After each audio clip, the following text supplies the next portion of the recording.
Special teams, onside kicks, pooch kicks, fake punts, everything. Eyes up, alert. Let's be smart as a football team. That's one of our key traits. Let's be smart. Let's be disciplined. And let's be tough, okay? Let's take those three watchwords and let's apply them to Notre Dame football today. Let's pray. That was moments ago inside the Notre Dame locker room. We are moments away from the 7th-ranked Irish playing host to South Florida. The Bulls got out to a good start last week with a win over the Citadel. It was Notre Dame handling Duke right here for their 19th consecutive victory at home. South Florida on the other side. I was right here yesterday when they came out for the first time. They all had their cameras, selfies, and smiles. They took in the entire experience. Now they're ready for 7th-ranked Notre Dame. Led by Brian Kelly, here come the Irish.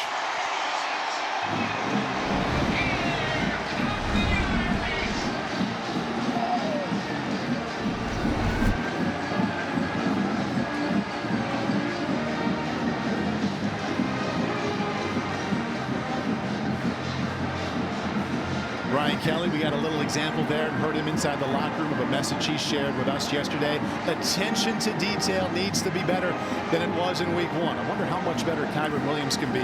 Over 200 yards of total offense. The ACC running back of the week. He produced that in his first start. Well, South Florida, a team that came on strong in the early 2000s, mid-2000s, but missed a bowl game last year for the first time since 2014. Coaching change. They go from Charlie Strong to Jeff Scott, first-year head coach out of Clemson in South Florida, running onto the field for the first time. Jeff Scott said, I thought I was going to be here for the first time in November as the assistant coordinator for Clemson. He just gets an early start on his first appearance. His counterpart today, Brian Kelly, on the sideline with Jack Collinsworth. Well, Coach, last week was the first live football in a long time. What do you hope the biggest improvement is week 1 to week 2? I think getting off to a better start. Obviously, we were slow at getting going. Better start. I think attention to detail with, some of the things defensively. We gave up a couple of big plays. I think, settling down in the second half was good to see. Let's do that for 4 quarters. New head coach on the other sideline, new offensive coordinator. It's a fast-paced offense. What are the keys defensively today? Well, again, I think if you look at what they have, a lot of skilled players. We've got to be able to defend the run first and foremost. They had 300 yards rushing. And then from a defensive standpoint, a little bit unusual defensive structure, 3-3-5. We'll see what happens. They played Citadel last week. So, again, one of those feeling out processes. But, get off to a good start offensively to make some big plays. Coach, we appreciate the time. Best of luck. Thanks, Paul. Jack. Jack, Brian, thank you very much. I'm here inside the booth with my partner, Tony Dungy, the Pro Football Hall of Famer. And on this day, we'll call him the former college quarterback at the University of Minnesota. You were right here watching the Irish take care of Duke last week. They were good enough to win. Brian Kelly wants a faster start. How would you like to see them better today? Well, I'd love to see that offensive line take control of the line of scrimmage. They were stop and go running the ball, had some spurts, but they need to run more effectively, get that senior group really humming today on up front. Living in Tampa had its professional advantages for Tony Dungy here. He spent Tuesday watching the Bulls practice. What should we know? Well, University of South Florida, there's one word: speed. They play fast, up-tempo, trying to force you into mistakes, and they have a lot of skill position guys who can really fly. We'll see how Notre Dame handles that speed today. And they do play a couple of quarterbacks, potentially even 3, but we do expect to see Jordan McLeod, number 3, get the start. He started the last 10 games a year ago and gets the nod again this season. Noah Johnson, number 0, is the better runner of the 2, and he will play at some point early. Ian Book, an impressive record as a starter here at Notre Dame. 21-3, and we'll get an early look at him as the Irish will get the ball to start. 7th-ranked Notre Dame playing host to South Florida.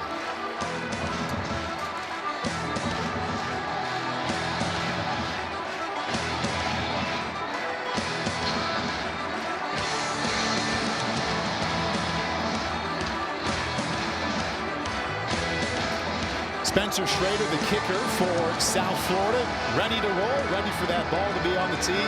One of the exciting freshmen for Notre Dame, backup running back Chris Tyree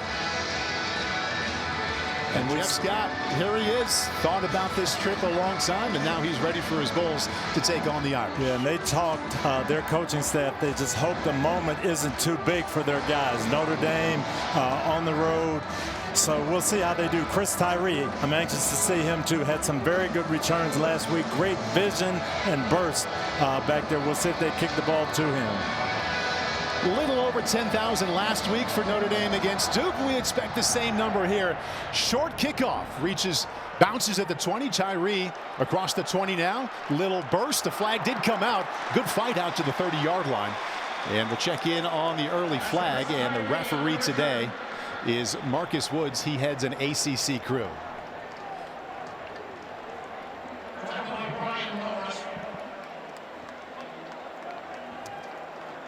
And just as Coach Kelly talked about it his pregame, hey, we've got to be alert for everything. Doing the return, personal foul, face mask, kicking team, number 4. 15-yard penalty be added to the end of the play.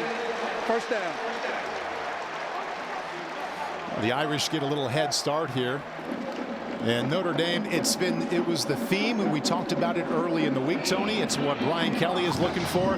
They want to avoid what happened to him last week, and that was 3 consecutive 3-and-outs by the offense to start. Yeah, they want to get their run game going, but Tommy Rees, the offensive coordinator, told us this is an aggressive defense, and he might have to take some shots early in the game, Paul. 3 tight ends. Heavy formation in for the Irish. Kyron Williams is the back. Play action. Book sets up, lofts one to his left, wide open. Tommy Tremble across the 35 and approaches the 30. Big gain, and you pointed that out right away to take a look at going downfield early, and it works well for a gain of 25. Yeah, come in with a heavy formation, 3 tight ends. Tommy Tremble, great blocker. Everybody's aware of that, and he's just going to leak out off the play action. Caught that aggressive defense. Attacking the line of scrimmage, big play to start. Offensive coordinator Tommy Rees told us yesterday he'd rather block than catch, but he'll take that 25-yard gain. Book again to the air, fires to his right, complete to McKinley, wrapped up low as he crossed the 25 and gets down to the 23-yard line. He played the most snaps last week of any of the wideouts, but that's his first catch of the season. Kyron Williams comes into this one, the ACC running back of the week. First time that's ever happened for any Irish player. Up front, Robert Hainsey, big right tackle, number 72, joins Ian Book as the 2-time captain here on this offense. Second down 3, third consecutive pass for Book. He's 3 for 3. That's the freshman Michael Mayer. First down across the 20 out to the 18. 7 total yards last week in the first quarter. Much better start today. Yes, and Tommy Rees being aggressive, throwing the football early. Michael Mayer, I'm glad to see him in the flow because he's a guy that has tremendous ability. We want to see him a little bit more today as well. Tommy Rees wouldn't mind seeing more of him as well. He had 3 catches last week and now has 1. 1st and 10 Irish as they're on the move here on their first drive. Now to the ground. Williams finds a gap. Leans forward out to the 10-yard line. Offensive line opened up a nice little hole there off the left side for a gain of 5. Yes. And we've got a counter play here. We're going to pull people in front. This is, again, a little different front. 3 down linemen. We pull to the left. And Kyron Williams using that vision. Saw a defensive back get out of the way of Tommy Tremble. That side end loves the block there. He was ready to clear a path. Second down 3 now for Book. He's already 3 for 3, looking for 4 for 4 and a touchdown. Incomplete, almost to Javon McKinley. And again, the Notre Dame coaches told us about getting Javon involved, McKinley involved too. Said he blocked very well. They want to get the ball to him downfield. This is one of the things that he can do really well. Go up and get the back shoulders. Just couldn't get his feet in bounds. Tommy Rees and Brian Kelly told us they might force the issue to get Big 88 the ball a couple times on the first drive. Now facing 3rd down and 2. Williams behind Book. Right up the middle, a cut back. Tough running down to the 5, still on his feet. And it'll be 1st down and goal Irish from just inside the 5-yard line.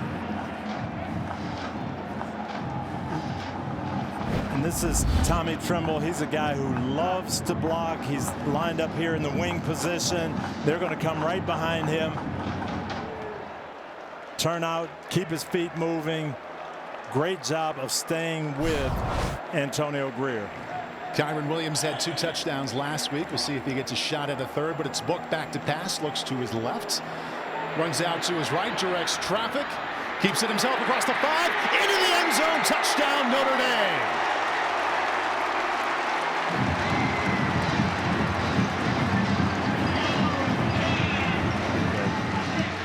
I think that counts as a fast start. That is a very fast start, and again, Ian Book does a good job here. Sits in the pocket, looking for Mayer. It's not there.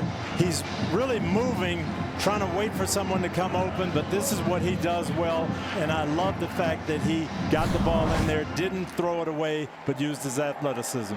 Irish fans happy to see Ian Book get off to a good start on the ground as well as in the air. You only gained 12 yards rushing last week. Low total for him. Heck of a drive there to get it going for Notre Dame. Jonathan Dorr has never missed an extra point in his Notre Dame career. And that lives 7-0 Irish. 12:05 left in the first. Ian Book, 3 out of 4 on that first drive, and he caps it off with a touchdown run. It's early in South Bend, and the Irish are up 7. Notre Dame football is brought to you by State Farm. Like a good neighbor, State Farm is there. By Little Caesars, get the lowest price pizza delivered guaranteed. And by U.S. Bank, helping you pursue your passion. The Irish pursued the end zone very well there on their first drive. Good look at some, I was going to say future Irish fans, but they already are Irish fans. Ian Book, terrific start, 3 out of 4, touchdown run. Extra point makes it 7-0 Notre Dame. And I love the aggressiveness. Come out, show some run looks, play action passes. Coach Kelly talked about a fast start. That's a way to generate it. Well, Tommy Rees breathes a sigh of relief after the struggle in the first quarter last week. Terrific mix, as Tony pointed out, with the run and the pass. Jonathan Dorr kicks it off. Johnny Ford and Terrence Horn are deep. This is Johnny Ford, decides to take a knee. Let's meet the offense for South Florida. They ran for just over 300 yards last week against the Citadel. Kelly Joyner led the way. It is a patchwork group up front on the offensive line. Mix of experience and a little bit of a veteran group there. They're going to have their hands full with the Irish defensive line. And one thing we're going to have to watch for here, Paul, is tempo. These guys play fast. They want to get going and keep you off balance on defense.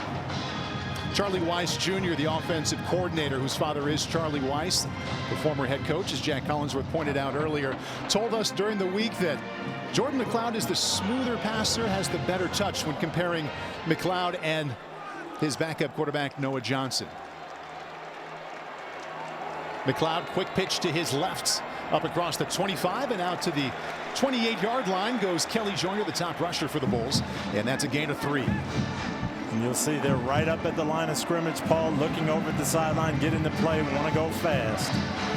Joyner remains in the game. 2nd down 7.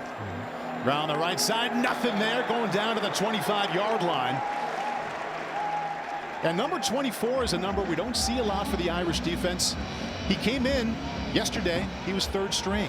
But Shane Simon not available. Maris Leofau also not available. So the 6'1", 227 sophomore from just down the road in Royal Center, Indiana gets the start. And a nice tackle there. Brings up 3rd down and 10.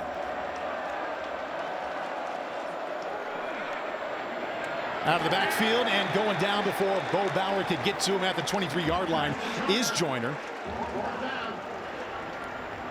And the Notre Dame coaches told us that they wanted to anticipate that type of thing too. They didn't think this team was going to drop back and throw deep on obvious passing situations, get the ball to the backs, quick screens, that type of thing.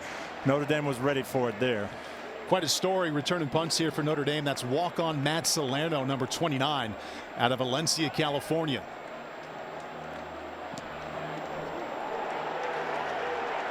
And he's going to let that one bounce. Didn't even make it to the 40-yard line. Out to the 43. And that's where it is down. Trent Schneider, 30-year-old punter looking forward to his second punt. Side of the foot will give the Irish excellent field position on the Bulls' 43-yard line and already up 7. There is nothing like the Stanley Cup final. Only 2 teams remain for a chance to win the greatest trophy in sports. It all comes down to this. Playoff hockey, Tampa Bay Lightning and the Dallas Stars. The Stanley Cup final, Game 1 begins tonight, 7:30 Eastern, only on NBC. Maybe some Lightning fans taking a peek here at the South Florida Bulls. Yes, sir. There you go. Irish already up 7. Ian Book is 3 out of 4 and has a touchdown run. 1st and 10 on the 43. On the move, fires out wide. Braden Lenzy, his first catch of the season, approaches the 20-yard line. Didn't play last week, but there's Ian Book looking good on the move. Gain of 22. Yes, and again, you did big tight ends in play action, taking advantage of what Ian Book can do, and it's good to see Braden Lenzy back out there. Didn't see him much last week. Averaged over 20 yards per catch a year ago and keeps up with that this season. 1st and 10 on the 21. Book, nice pocket to stand in. Moves out to his left. Makes one miss across the 20 and lunges out to the 17-yard line. South Florida defense. Up front, they will play a 4-down line and also mix in some 3-down linemen as well. In the middle linebacker Antonio Greer, the only Bull in double-digit tackles last week. He had 10. The back end is the most veteran group on this team. Corner KJ Sales brings in some ACC experience as he started his career at North Carolina. 2nd down 7. Chris Tyree, the true freshman back behind Book, takes it off the left side, puts his head down in his met, and gets out to the 13-yard line. Irish going behind those 3 big tight ends on the left side, trying to hammer the ball. Big news for Notre Dame fans when Chris Tyree said he was coming to South Bend. He picked the Irish over the likes of Alabama and Oklahoma. He and Kyron Williams got the lion's share of the running back work in that Week 1 win against Duke. This is 3rd down and 3. Book right up the middle. Nice hole by the offensive line. 1st down Notre Dame. Yeah. Tackle made by Greer, but the offensive line you wanted to see look a little bit better here in this first quarter. Off to a good start. Yeah, they've got a size advantage inside, and you're going to see just coming off the ball, creating that hole, and this is what they should do. This is what they want to do against that smaller defensive front of South Florida. Tyree remains in at running back. Kyron Williams has 2 carries for 14 yards. 1st and goal from the 10. Book looking to his left, now throws, complete. And down to the 7-yard line, Braden Lenzy with his second catch here of this first quarter. Gains 3. Good job by the South Florida defense, though. They're looking for Mayer in the back of the end zone. They took that away, made him throw underneath, and collapse on it. Well, as long as the Notre Dame offensive line is doing work up front, the best part of that South Florida defense, the speed with the linebackers, safeties, and corners, and Vincent Davis, the star, half linebacker, half safety, negated a little bit. Back to the ground game. Tyree, tough running inside the 5. Broke a tackle right as he got to the line of scrimmage and makes it down to the 1-yard line. Yeah, this was a good, strong run, and this young man has very good vision and patience, and Coach Kelly said this is what they needed to see on their zone blocking, good cutback, and then the power running. Excellent job of keeping his feet. We heard a lot about his speed as a 2-time 55-meter champion in the state of Virginia in high school. With a nice burst of power there. Saw that leg drive, yeah. There you go. 3rd down and goal from the 1. Tommy Tremble joins him in the backfield. Toss sweep. Tyree easily into the end zone. Touchdown Irish. Following his big tight end or his lead blocker, Tommy Tremble. He lines up in the backfield here, and every man on this team has told us they get excited about watching Tremble as a lead blocker. Comes and attacks, kick out block, stays with him, makes it easy for Chris Tyree. We talked to South Florida defensive coordinator Glenn Spencer during the week. He went on and on about Tremble as a blocker, and the last thing he said was, I think he enjoys it. He really does. That sentiment was echoed by Tommy Reese and Brian Kelly this week. Chris Tyree, first touchdown as a member of the Notre Dame Fighting Irish. Jonathan Dorr makes it 14-0.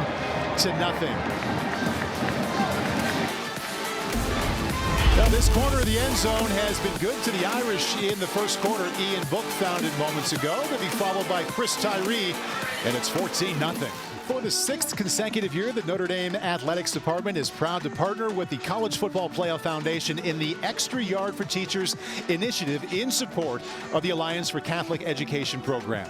Learn more at ace.nd.edu/CFPF. Ian Book has a touchdown run. Chris Tyree also has a touchdown run, and it feels just as perfect as it looks here today. Temperature in the mid-60s. Very little wind. Excellent day for football. Jonathan Dorr kicking off. Johnny Ford and Terrence Horn deep. This is Horn from 1 yard deep. Out across the 15. Met as he got to the 20-yard line. Let's meet the Notre Dame defense for this afternoon. Defensive line got after the Duke quarterback Chase Bryce so well last week. Captain Dalen Hayes leads the way. Top playmaker for the Irish defense, number 6, Jeremiah Owusu-Koramoah. Jack Kaiser gets the start as Shane Simon and Maris Leothau listed as unavailable today. In the back end, 6th-year grad student Sean Crawford is in game 2 of his move from cornerback to safety. And I know you like what you've seen there. I was really impressed with Sean Crawford last week. Played very instinctive, Paul. South Florida went 3 and out on their first drive. They tried the ground game. Johnny Ford, little gap and a first down. He's off to the races.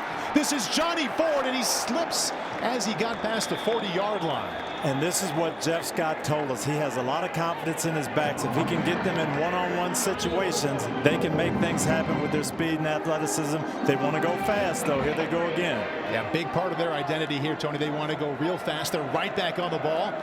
And McLeod rolls out to his left, sets up, and fires high.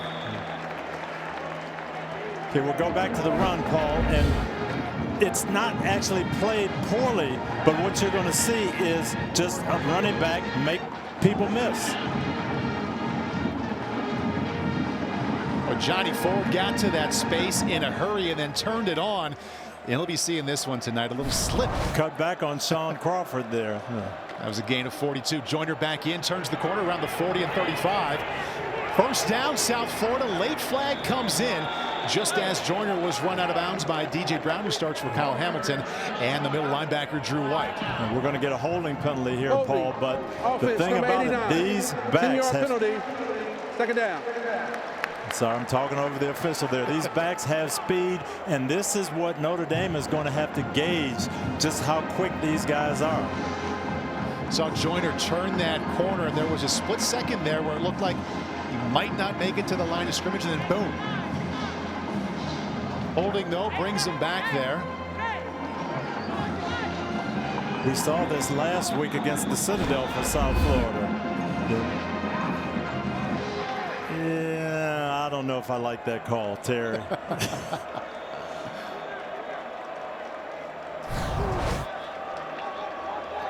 Second down, 16 now. McLeod rolls out to his left. Turns his shoulders, nice and easy across the 40-yard line. And that's a completion to Xavier Weaver. Try to get a little bit of that back. Gain of 6. And both of these quarterbacks we'll see from South Florida, they're much like Ian Book. They're athletes. They'll move. They won't be stationary targets in the pocket. So one person there is live with the formation. One card there is live with the play, and they try to get up on the ball as fast as they can. Everybody, not just the quarterback, takes a glance over, and now they're ready to go. Third down and 10 for McLeod. We'll see if the Irish bring a blitz here. They rush 4. McLeod steps up, keeps it himself, brought down. Former third-string linebacker Jack Kaiser comes up with another stop to bring up 4th down and 5. And that's a good open field tackle. We'll see Jack Kaiser, new man in there, hasn't played a lot, and you're going to see him just eyeball the quarterback here, spying, and makes a good tackle. Well, how about his week? He starts out third string, Shane Simon unavailable. Maris Leofau later in the week deemed unavailable. Now Jack Kaiser, a couple of stops already. Now we got to be careful for a fake here. Yes, something going on.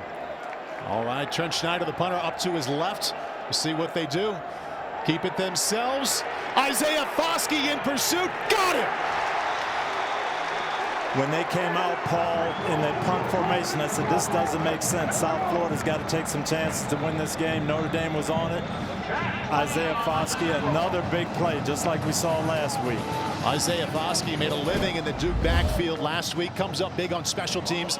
Backup receiver Jaquez Evans wanted to pass and couldn't escape the big defensive end.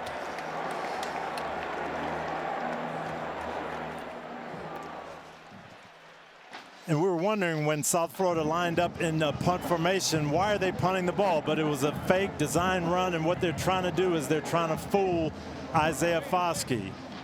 They're going to bring the motion and try to get everybody running this way and use Jaquez Evans, but Isaiah stays home, plays it well, and has the speed to chase down a wide receiver. Kurt Heinisch told us yesterday, once last year, Isaiah accidentally lined up in conditioning with backs and receivers and actually won. Sibo Flemister, first carry of the season, first down, now inside of South Florida territory, a gain of a little bit over 10. We didn't see Sibo last week, and Coach Kelly said they want to get that outside zone going. He stayed patient with it, used his speed, and got outside. One of the things we were keeping an eye on early offensively for Notre Dame, Tony, that offensive line looking the parts of having every starter back from last year. They didn't early in the game last week. They certainly do today. First down and 10 now from the Bull 47. Flemister remains the tailback. Right up the middle. Tries to get outside and cut down as he got to the line of scrimmage. Ball came out. Robert Hainsey got his hands on it. KJ Sales, the cornerback for South Florida, by the way, terrific tackle. And he stripped that ball out, but the two-time captain there to pick it up. Yeah, these are physical corners from University of South Florida. That was a good hit by Sales, and they are calling it a fumble. Comes up, gets his hand on the ball. Second man in, got it. Well, that was Thad Mangum, defensive tackle, came in, made a lot of plays last week against the Citadel, had 9 tackles. Notre Dame second down and 4 from the South Florida 41.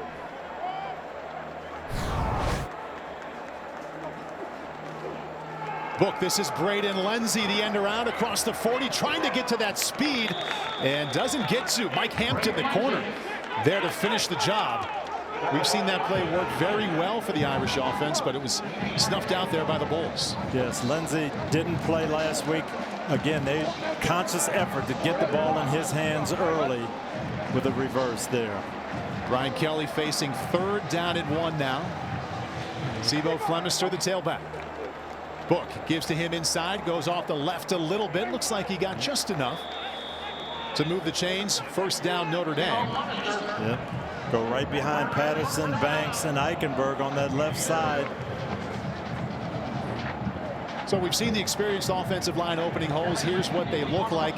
And boy, if you're a quarterback, if you're an offensive coordinator, you can look down at career starts and see double digits for every single one. Gives you a lot of confidence. First and 10, play action, Book. Boy, look at that pocket they're giving him. Out to his right, just dumps it to Flemister. Hit hard at the 30 and finished it off out to the 27-yard line. That's really a good job by Ian Book. Good play action. They wanted to take a shot. South Florida covered it well. Covered up the receivers. Nobody there. Just buy a little time. Come to your check down. And again, we talked about that offensive line.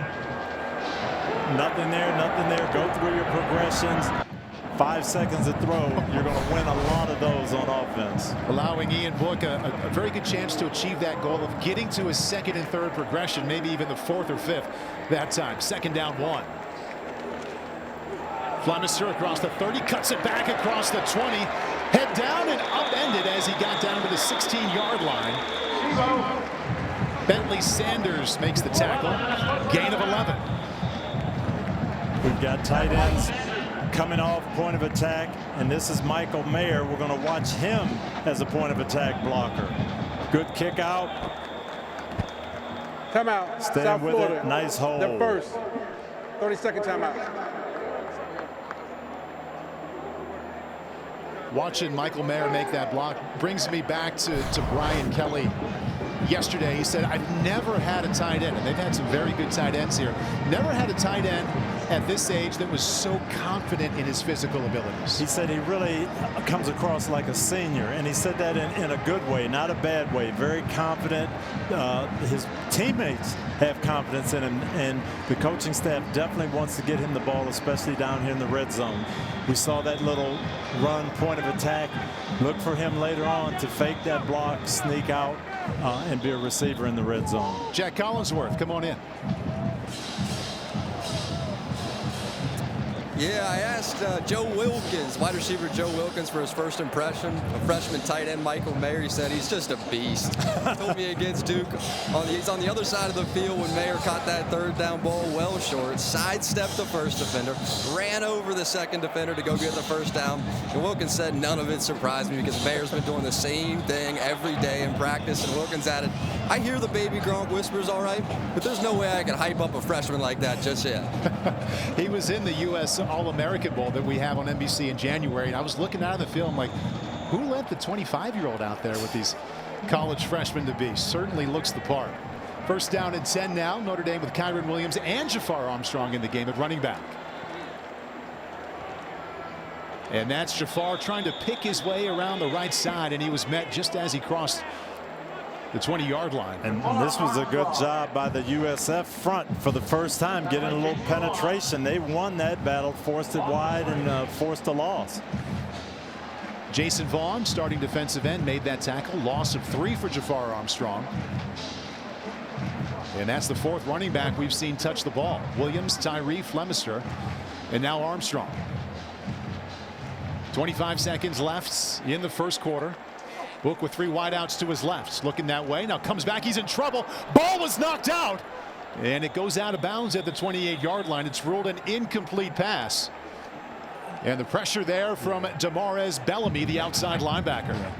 And he's actually playing in place of Dwayne Boyles. And Boyles has been a big play guy for them, but blitz, Notre Dame offensive line doesn't pick it up, forces a 3rd and long.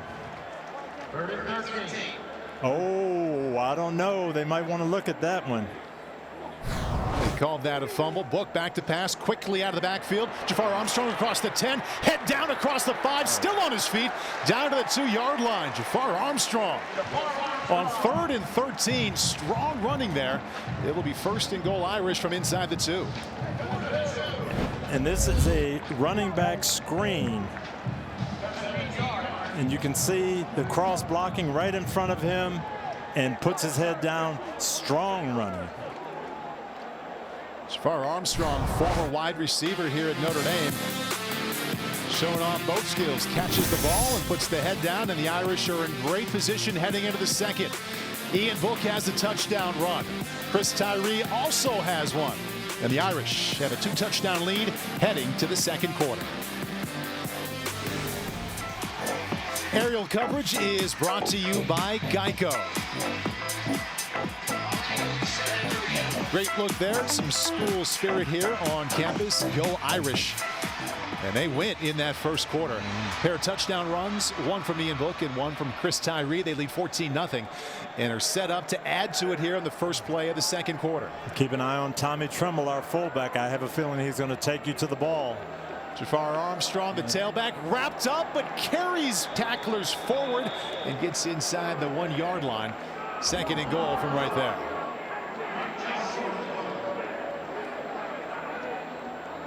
And what a weapon at tight end. You know he can catch and run, but you line him up at fullback as well. Take advantage of how well he blocks. We'll see if they follow him again here. Sneak it in. Book trying to get in himself. No signal. I think he's in.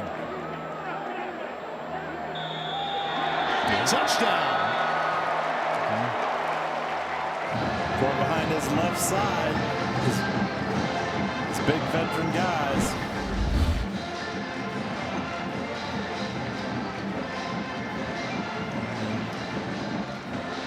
We thought Jafar Armstrong might follow Tommy Tremble, but Ian Book follows Patterson and Bars and does get just across that stripe. You can see, yep. Helmet, ball clearly over. Right through that center guard gap. Good push. Jonathan Dorr is 2 for 2, and he is now 3 for 3.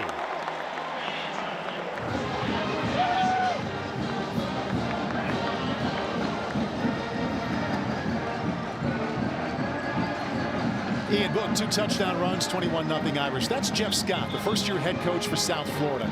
He spent the last 12 seasons coaching the offense at Clemson, right there for Dabo Swinney. Spent the last 5 as the co-offensive coordinator. Look at some of the passing game weapons he worked with. Trevor Lawrence, Deshaun Watson.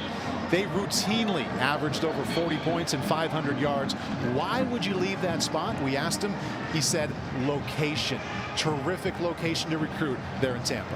Yeah, he knows that Florida area, recruited a lot of those receivers from that Tampa, St. Pete area, and he wants to create a culture just like they had at Clemson. Family atmosphere, bringing people together and making it fun to play.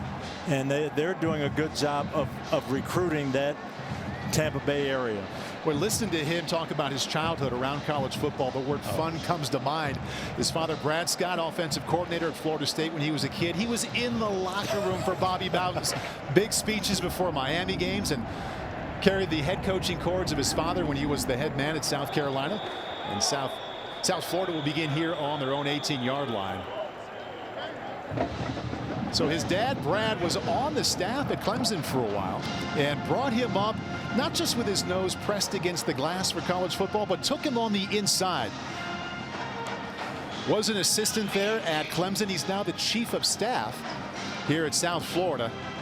And Brad Scott, Paul, great coach and a great man. And Jeff was telling us about sitting in Charlie Ward's locker and seeing Bobby Bowden come in and give the speech and saying, that's what I want to do. I want to be a head coach in this league. And Brad was 39 when he went from offensive coordinator at Florida State to head coach at South Carolina. And Jeff, his son, 39 when he made that decision to go from Clemson to South Florida. Bulls start with a running game and just across the 20-yard line. Tackle made by Jack Kaiser, getting the surprise start today as Leofau and Simon ruled unavailable. And Jack's playing well. He's finding the ball, which is what you want to do at that weak side linebacker position. You see examples every Saturday and also Sundays of that next man up mentality when someone has to step up when they weren't expected to. 2nd down 8. McLeod low and behind Trey Dukes. It's a receiver I know you were looking forward to seeing here today. Yeah, and that was an example of that RPO, that run pass option. Faked it in there. They held the linebackers, and McLeod had a chance, just off target on the throw. Jordan McLeod facing 3rd down and 8, and his team down 3 touchdowns already. Irish bring 4. They go for the delayed draw. Nothing going up the middle. Notre Dame defense comes up big once again. Bo Bauer was there. Tagovailoa Amosa as well.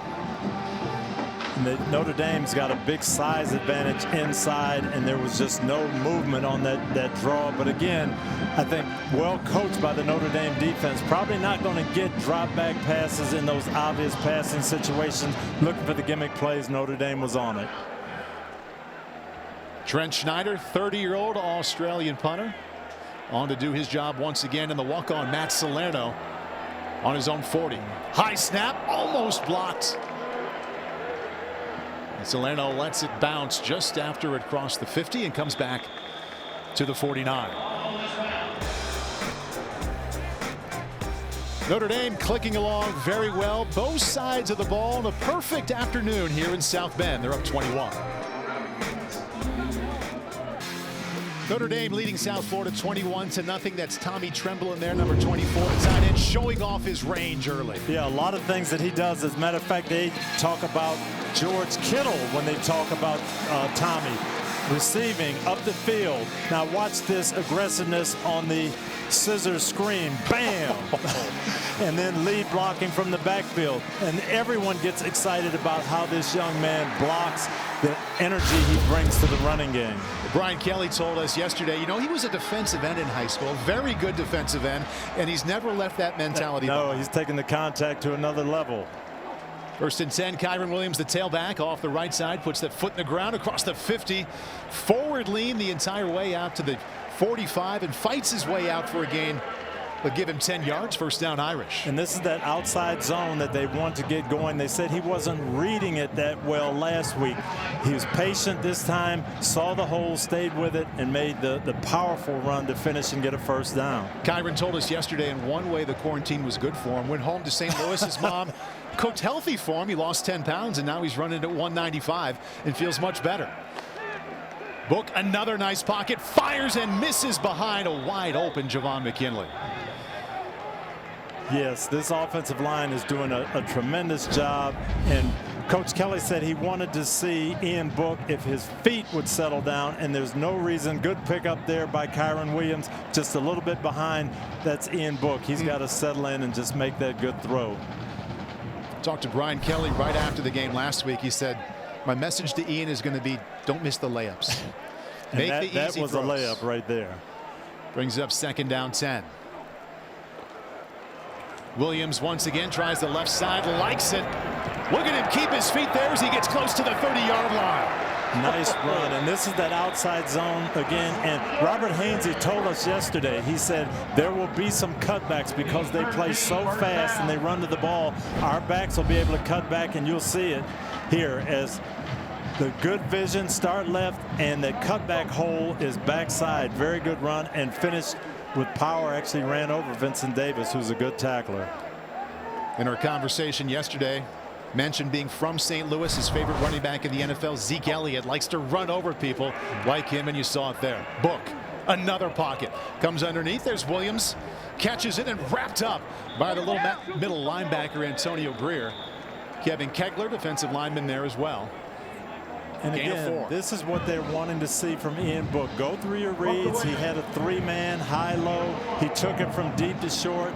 South Florida covered the deep ball. Come off to the check down. Make it 2nd and medium rather than a bad play.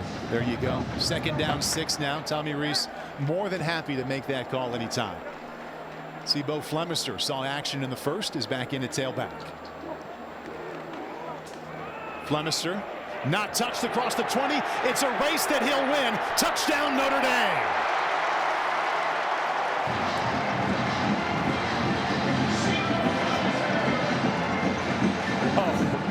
Oh my goodness. Yes. Bo Flemister is going to have fun celebrating, but Tommy Tremble, watch him just wipe out Antonio Greer. Staying after him. And then a missed tackle. Bo does a great job of making Bentley Sanders miss, but that was all started by the point of attack blocking by Tommy Tremble. Well, Tony, it's one thing for a tight end to kind of take out a defensive back when he has a 10-yard run. It's another off the line of scrimmage. Jonathan Dorr is good to stand up the leading tackler on the other team and get rid of him for the play and have fun doing it.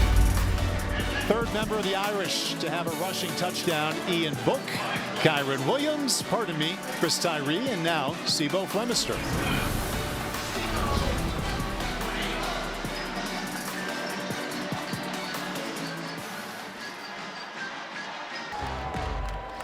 That could win the best outfit here in the stands.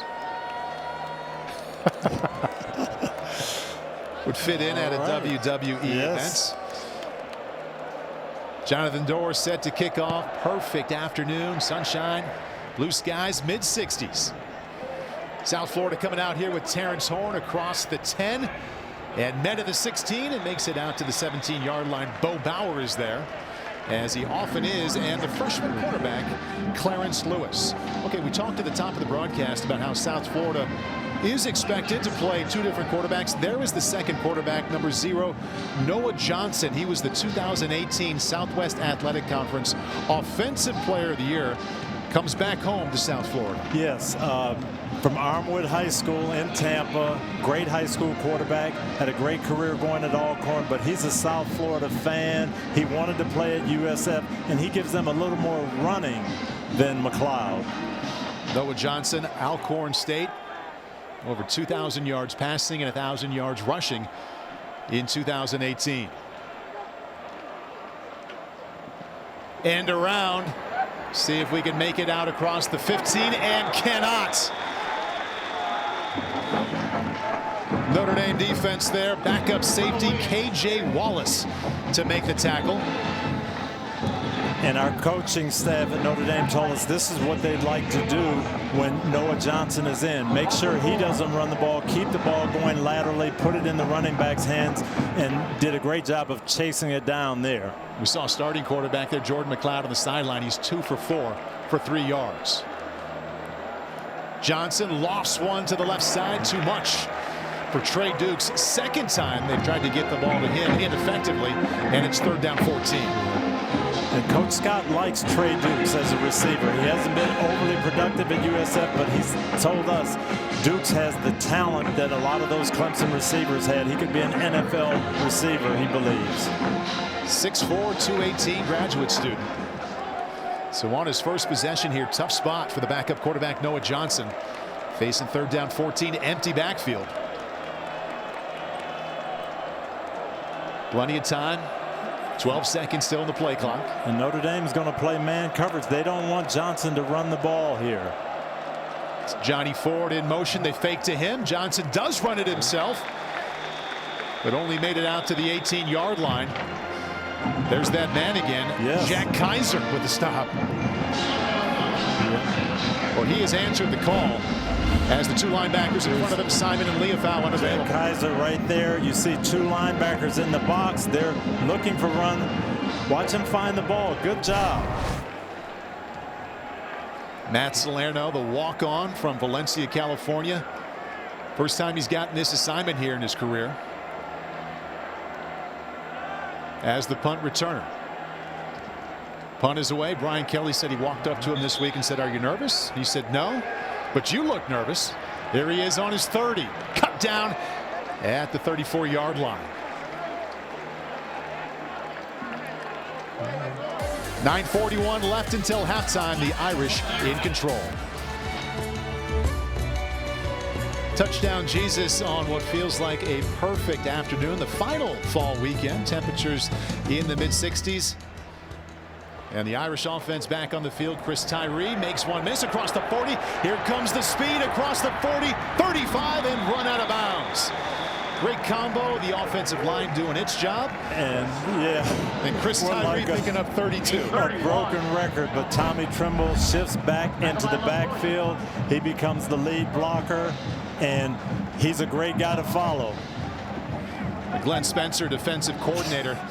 Wow. South Florida said, "I'm worried about holding up to the physicality early," and that worry is playing out for him. But there's one of his stars making a play. The linebacker slash safety, they call him Star, Vincent Davis. Yeah, he plays that position where he's kind of like a rover. He can show up all over the place. Now he's blitzing off the edge. Made a play in the backfield. Hopefully a momentum play for that USF defense. Notre Dame already 239 total yards. 2nd down 10. Book. Another nice pocket. Fires. Complete. Little pitch and catch out to the 27-yard line. 3rd catch of the afternoon for Braden Lenzy. And that's close to a Notre Dame first down. Let's see where they mark it. And that's a gain of 9. A little bit short, but again, great job by the offensive line. Just outstanding protection, allowing Ian Book to go through his progression, find the open receiver. That's middle linebacker, leading tackler last week, Antonio Greer. Glenn Spencer, defensive coordinator, was at FAU last year. He spent time at Oklahoma State, at Duke. It was really fun talking to him. He said, well, going from the Citadel to Notre Dame is like going from the dirt road to the highway. Yeah, and he also said he's still getting to know these guys and getting to know what they do best because they didn't really have spring practice. So he's finding out a lot about his guys in these first 2 weeks. 3rd down and 1. Tommy Tremble in the backfield again. Chris Tyree is the tailback. Yeah, they give to Tremble. You're blocking well. Let's give you a little dive. I love it. I love it. Picks up the 1st down. Reward our lead blocker. Does this guy like to play or what? From the Atlanta area up here to South Bend. I remember his first spring ball. And before the spring game, the coach is talking about you're going to really like Tommy Tremble. Catches, blocks, runs. He's done it all here today. Last week I was taking a walk around campus and actually met his family, his mom and dad, just super people, and we had a good conversation. They're looking forward to, I'm sure they're here again today. And select family members allowed in here, 20% capacity. Students get the first crack at it, but family can come as well. 1st down and 10 from the 22. Empty backfield. Book fires to his right. That's an accurate shot out of the backfield to Kyron Williams. Was a receiver in high school through his sophomore year and shows you his hands as he picks up 6. Yes, he said he likes to play in the slot, and Ian Book has confidence in him. That is a one-on-one option route. Not a lot of room there, but he trusted his hands, put it in there, and a good throw, good catch. The first conversation we had with Tommy Rees this season, he said keep an eye out for 23 in the slot because he catches as well as he runs. 2nd down 4. Book gives to him, tries to get that corner, cuts it up. Nice job, South Florida defense. Yes, they stretched it out. Really nowhere to go, but again, just finishing the runs, falling forward, the strength. He talked about going down to 195 from 205, but the leg strength is still there. Andrew Mims, who came in for the injured Antonio Greer, number 5, is there, as well as the veteran corner KJ Sales.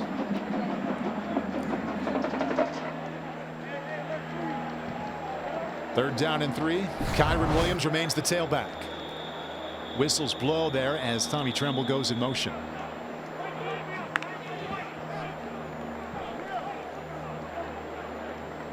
USF takes the timeout here. Timeout. South Florida, their second. 30-second timeout.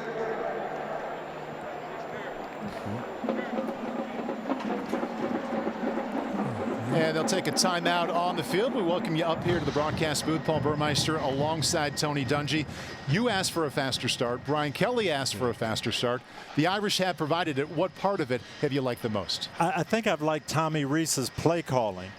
We want a fast start. How do we do it? Get some shot plays, get some confidence for Ian Book, and that offensive line has done what I wanted to see early. They have dominated up front. Yeah, run game, pass game, and Ian Book showing something that he told us he was looking to do as well. Getting to that 2nd and 3rd read in his progression. I think today much better than last week. And he's probably confident that way because he hasn't really been rushed. The protection has been very, very good. And feeling very relaxed as any quarterback would when you lead 28-0. 6:09 left until halftime. And they're facing a 3rd down and 3 here. Tommy Tremble has been in the backfield. He's lined up to the right. But let's look for him and see where he goes and see if he takes us to the ball. There we go. He's in motion. Kyron Williams across the right side. Tries to get the corner. Was cut down. South Florida defense says, no, you don't.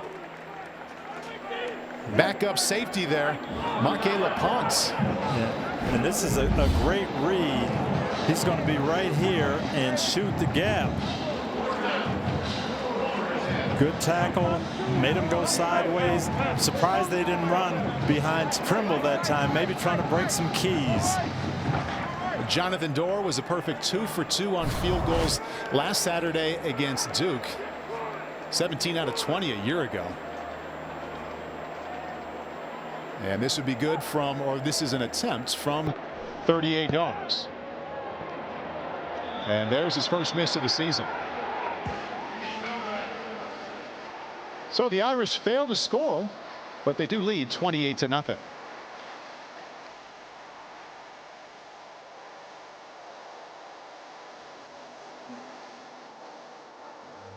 We'll hear from Notre Dame's Dalen Hayes on how he aims to inspire off the field. Jack Collinsworth will have scores and highlights from around the ACC today.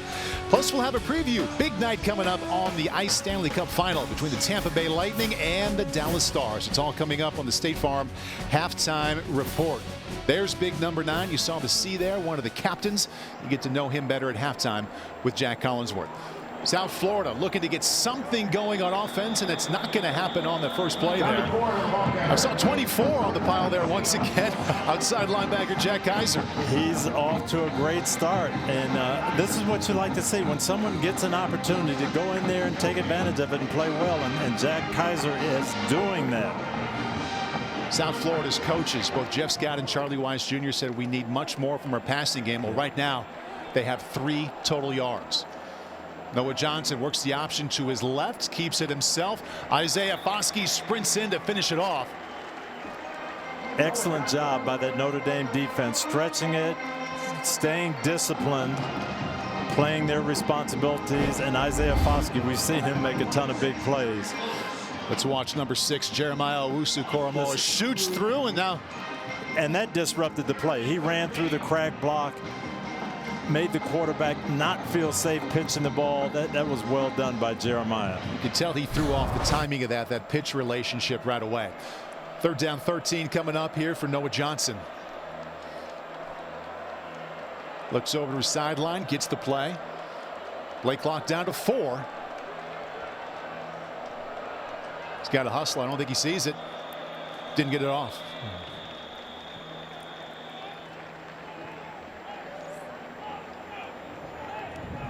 Delay game. Offense. 5-yard penalty. 3rd down. I think Notre Dame showing them just a little different look than they were expecting to see on 3rd and long. Not wanting Noah Johnson to get going with the run or some type of gimmick play. Had to take a delay of game. The old college quarterback inside just probably says that should never happen. You can't do that. Oh, I can hear my coach Tom Moore yelling at me right now. Keep your eye on the play clock. 3rd down 18. Quickly out of his hands, out to Williams, breaks the tackle, almost broke that tackle. And number 26 is a true freshman, Clarence Lewis, almost missed but came up with the low grab. That brings up 4th down and 6. And they have raved about Clarence Lewis all training camp, that he's just come in as a true freshman but with moxie and playing with poise, and he's earned this shot to play, and they have a lot of confidence in him. Yeah, Brian Kelly said his football IQ really came out when the pads came on during that portion of camp. Trent Schneider goes over his head, ball's in the end zone. He is in trouble. Nice job of getting that one away, but it's only out to the 20 and rolls out to the 25. Snap over the head of Trent Schneider. Yeah. And this is our Australian punter, and he does a great job, kind of a rugby-ish, getting this ball out there. A good athletic effort for him to get that one off.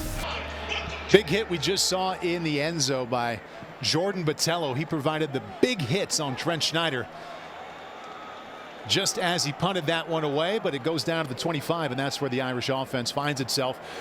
Little room across the left side, 15.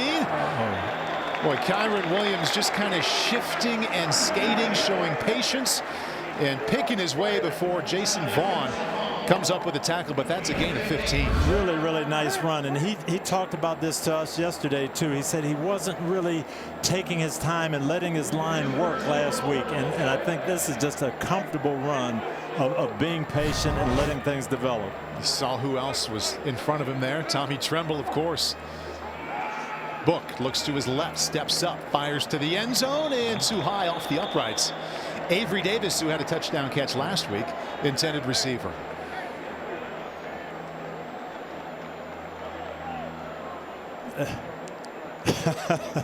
You don't often get a ball off the goalpost as a quarterback. No, that's hard to do.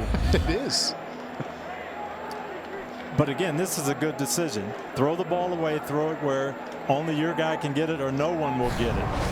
2nd and 10. Kyron Williams, the tailback, up the middle, across the 5, head down, inside the 1, touchdown.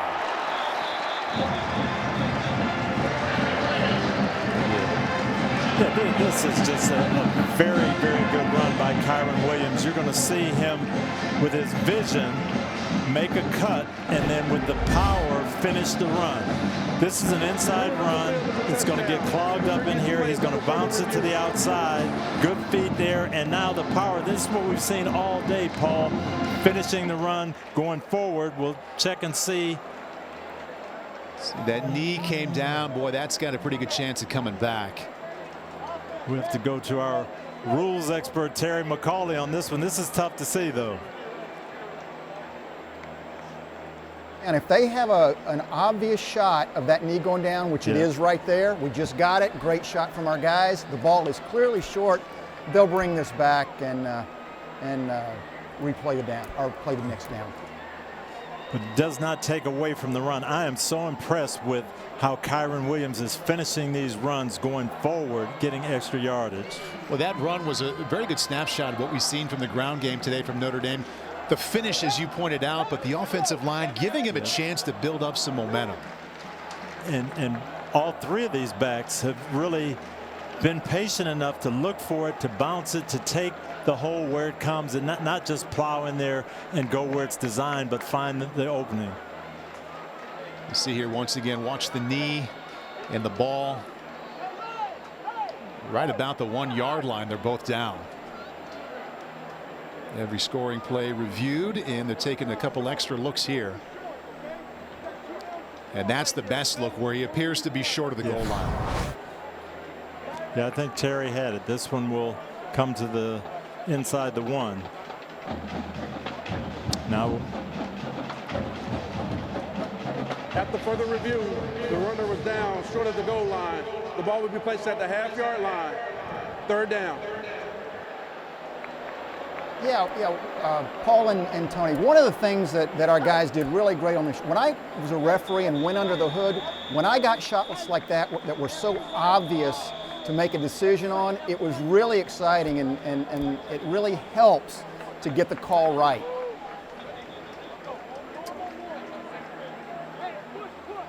Well, they got that one right, Terry. Notre Dame now from just inside the 1 yard line. Kyron Williams remains the tailback, and Tommy Tremble, the tight end / fullback, is lined up just in front of him. Book quarterback sneak, scored 1 time already on that play. No signal yet. Touchdown Irish.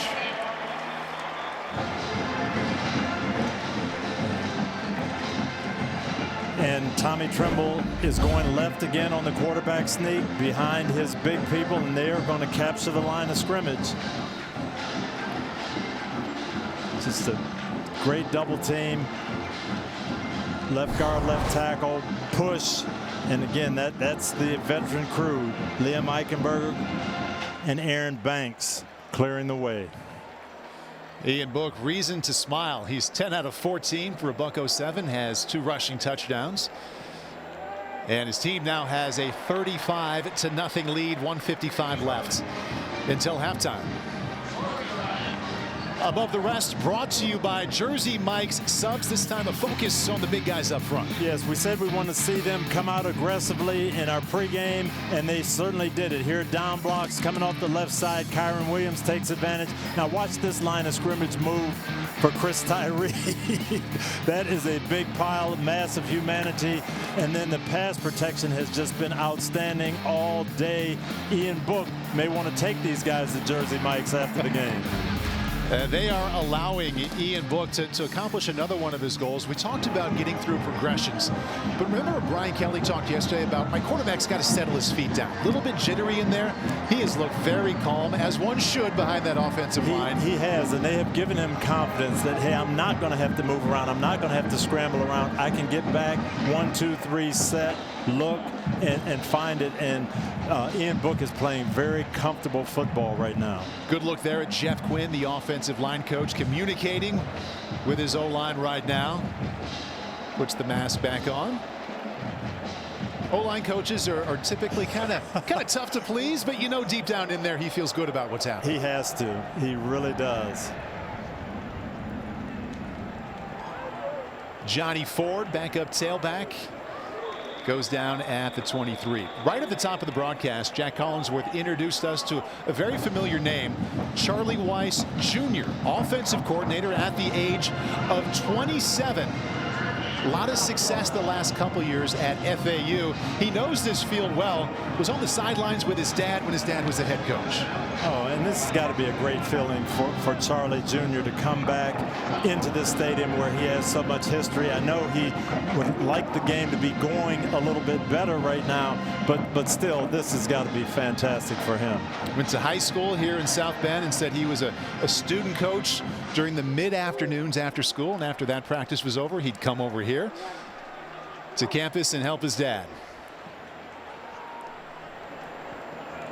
South Florida out to the 28-yard line. Noah Johnson working in tandem with starting quarterback Jordan McLeod. Johnson has been in the majority of the second quarter.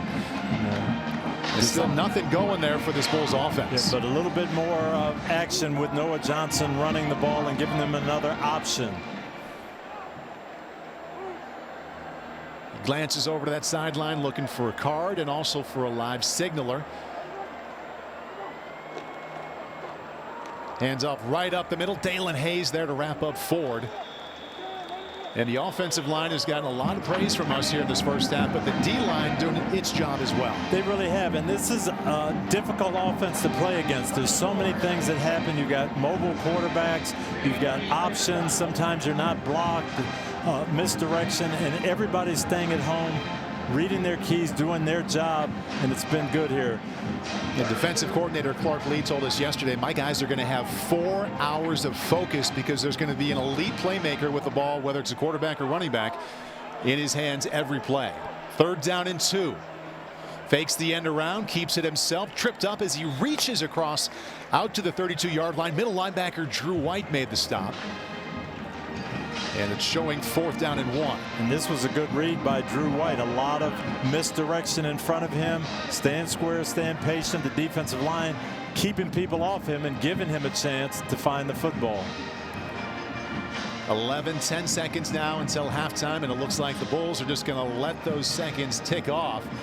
Lick their wounds here a little bit, go in the locker room and see if they can put together a better offensive plan. And a defensive one, too. Brian Kelly asked his team, probably even pleaded with them for a faster start. Not a fast start for Jordan McLeod. Both teams head to the halftime locker rooms with the Irish leading 35-0. You're watching Notre Dame football on USA.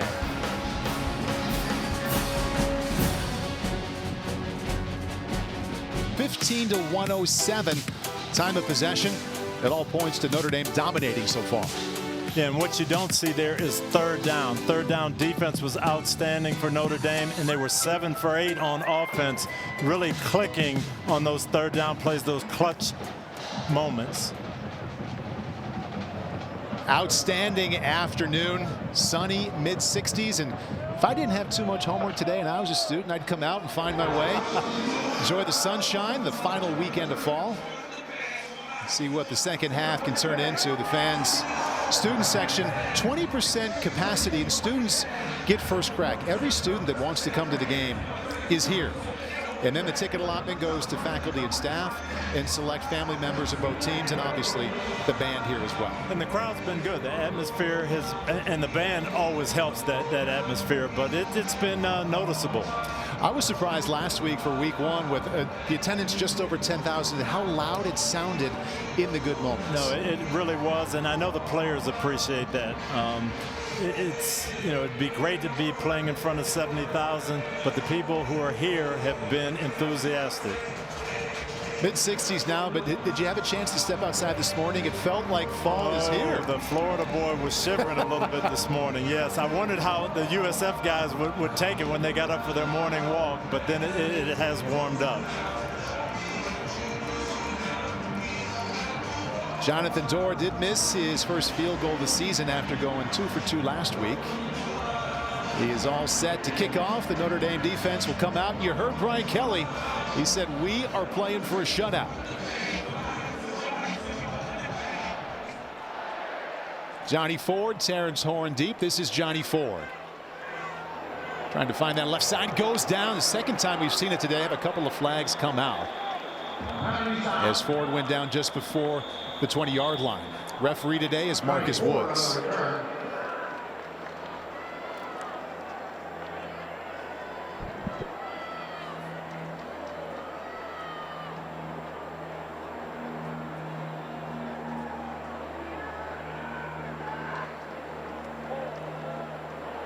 Doing the return.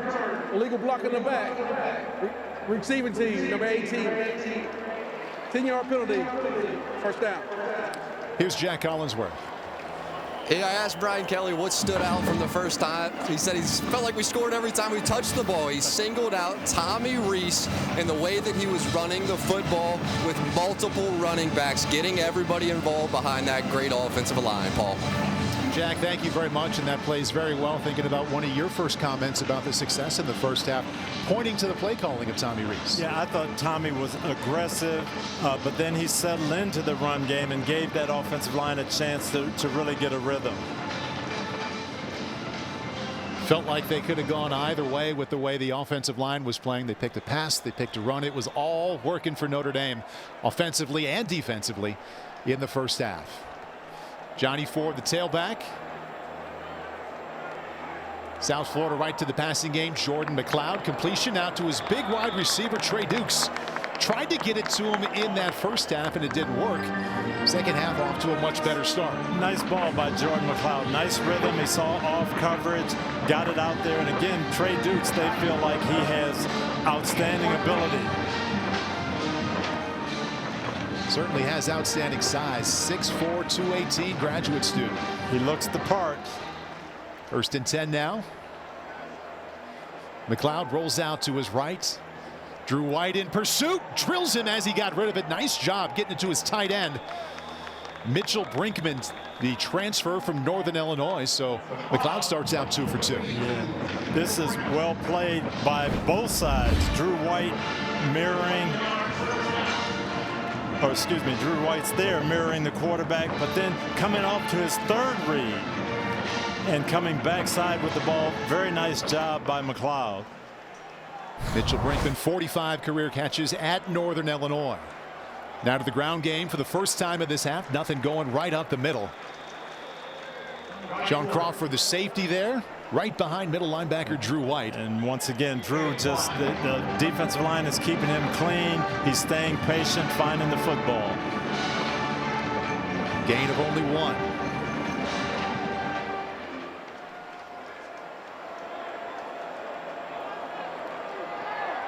Back to the air, quick release out to the left. Second time they've had success right there. And right back to Trey Dukes. He has a couple of early catches here to start this second half. That's a gain of 8. And again, the off coverage, the freshman playing patient, understanding he doesn't want to get beat deep. He'll make them prove that they can throw the ball like this and go downfield. Big third down here for the USF offense now. That true freshman Tony talked about, number 26, Clarence Lewis. Johnny Ford, the tailback, on 3rd down and 1. He takes it, scoots through the middle, and that's enough for a first down. Picks up 2. Small steps here for the Bulls, considering that they're down 35-0, but second half often moving in the right direction. Jalen Hayes here. Watch this. Oh, that is what these backs can do. That's a good football player, Jalen Hayes. He made him miss right in the hole. You might hear about that a little bit. Film session. First down and 10 now from the 47. McLeod, nice pocket, lifts one to his right and falls short. They were working on that true freshman corner, Clarence Lewis, and they look for looking down the left side. Well done by Clarence Lewis, and this is what the coaching staff has talked about. This young man plays with poise. He's running, understands the timing, looks back for the ball, didn't just panic and run into the receiver. He played his eyes. That is well done by a young freshman corner. Been well coached somewhere along the way. Second down 10. McLeod keeps it himself, jumps, gets rid of it, And South Florida now will be working inside of Irish territory. Second catch on this drive for Mitchell Brinkman. And this is really good. This is what Jeff Scott wants to see over there. They had a bad first half, but playing with poise, executing their offense now. And McLeod has made a couple of really nice plays under duress. Isaiah Foskey almost got to him. Kelly Joyner met in the backfield and brought down before he gets to the line of scrimmage. Jacob Lacey and Drew White there. Yes, and this is a good play by Lacey, splitting the double team, coming through, getting penetration, getting that running back before he gets started. Notre Dame played 11 defensive linemen in the first half last week. Getting a look now at some of the depth there on that front. Kelly Joyner, the tailback, to the left of McLeod on 4th down and 2. Fighting and gets out to the 42-yard line. And they do give him enough for a first down. Design quarterback run. I don't think this was a read. This was McLeod, Jordan McLeod all the way. Got a nice pin block by his tight end, Chris Carter. Just enough to get the first down. Best drive yet for South Florida here to begin the second half. Joyner, and he is met by Jack Kaiser. Backup linebacker forced into a big role today. Jack Kaiser is playing ball today, Paul. He is playing like a veteran. If you didn't know he was a third teamer, they have not missed a beat. He's on his keys and he's finding the football. The 2 linebackers in front of him, Shane Simon unavailable. Maris Leofau also unavailable, so Jack gets a big spot here this afternoon. Second down 10 now for Jordan McLeod. Steps up, has room to keep it. Sheds one tackler across the 40. And Drew White almost got him. Good hard run in there. We were told that his backup, Noah Johnson, was the better running quarterback, but McLeod gets 6. Yeah, this time they bring Jack Kaiser on a blitz, and Drew White is going to be free here. Just can't wrap up on the tackle. Good athleticism by Jordan McLeod, making something happen. You hear the crowd rise up a little bit here. 3rd down and 4 from the Irish 36. Quick fire. That ball was tipped before it got to its intended receiver. And they just went for it on 4th down and 2. Would imagine same coming here on 4th and 4. And last time it was a quarterback run. We'll see what they draw up here for Jordan McLeod. Good job. Who is that? Getting their hands up again. Jacob Lacey. Jacob Lacey. 4th down and 4. South Florida needs to get to the 32. McLeod steps up in the middle, drilled as he got rid of it, almost intercepted. Freshman Clarence Lewis got his hands on it. And Notre Dame's offense will take over. Yes, Jordan McLeod almost with a great play. He's actually going to have his receiver coming open, and he just can't get it in front of him. But Clarence Lewis makes a great play. Vision on the ball. That's what they said, ball skills. South Florida's offense had a little bit of success, but it'll be Notre Dame's offense when we come back. By Coca-Cola Zero Sugar. Together, tastes better. And by the all-new Tech Forward 2020 Lincoln Corsair. What an afternoon here. Final weekend of summer in South Bend. And it's nice to be up here in the press box, Tony. We can see a lot of these sights and look out and see a lot of the green and the blue skies. It is an amazing atmosphere. Just something about being on the Notre Dame campus. Sunshiny day, couldn't be better. A little over 10,000 last week. Feels like about the same kind of number here today on a sun-baked afternoon where the Irish lead 35-0. First possession here of the second half. And this is the freshman Chris Tyree breaking tackles and hard running out to the 48-yard line of South Florida.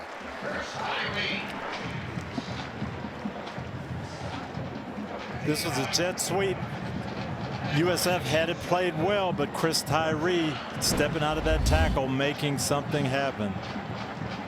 Chris Tyree, one of the Irish runners with a touchdown run in that first half. First down and 10 now, just inside of Bull territory. Kyron Williams, the tailback, off the left side, cuts it back, and South Florida's defense that time provides him nowhere to go. Brock Nichols with the tackle. Top 3 running backs. That is a pretty solid first half. It really is, and we talked about it in the open. We wanted to see this offensive line dominate. They have done it, but all the backs getting involved and all being a little bit more patient than they were the first week, finding the holes. They outrushed South Florida 172-50 in the first. To the air now, Ian Book lifts one to the right. Going to be way too much for Javon McKinley. Bringing the pressure here, and this is one time Ian Book had to throw relatively quickly, wasn't on target with it. Glenn Spencer bringing the heat. Looked like just a little miscommunication there with McKinley on the route. I think Book thought he was going to turn it up. We haven't seen Ian Book or Tommy Reese in this situation much here today. 3rd down and long, and they've had so much success in 1st and 2nd down. 3rd down and 10. He has a trio of wideouts to his right. South Florida rushes only 3, firing across the middle, complete. And that's Tommy Tremble. That extra effort might have gotten him that first down. I believe it did, and he went right to the sticks, knew where he had to get, and then fought for the first down. It's been a theme for him today, no matter what he's doing, that extra effort in that fight. Zone coverage, he just sits it down, and now he knows where the first down marker is, and that last little lean got it. Injured South Florida player on the field. Maybe he didn't get it. Okay. We're back to South Bend right after this. Legendary quarterback Terry Bradshaw is also a Hall of Fame girl dad. See who calls the plays at home in E's new series, The Bradshaw Bunch, Thursdays at 9 o'clock only on E. Watch the first 2 episodes right now on demand. Former teammate of Tony Dungy and number 5 for South Florida, starting middle linebacker Antonio Greer. He was down for a moment, but did walk off the field. This is 4th down and 1 for Notre Dame. Kyron Williams, the tailback. Another hole. Ball comes out. Forced fumble. And we'll take a look and see how the Irish got back on that ball. First down. Nice job, offensive line. Another good, strong power run going behind the 2 tight ends, and again Kyron Williams finishing the run, but as he finished, the ball came out. Jared Patterson, center, snapped the ball to start, pounced on it to end. Notre Dame 1st and 10 from the South Florida 35. Well, that's finishing a run if you hang on to the ball. Yeah. Well, if I'm the running back coach, I'm excited about the leverage, the power. We'll work on holding the ball. He'll get that part.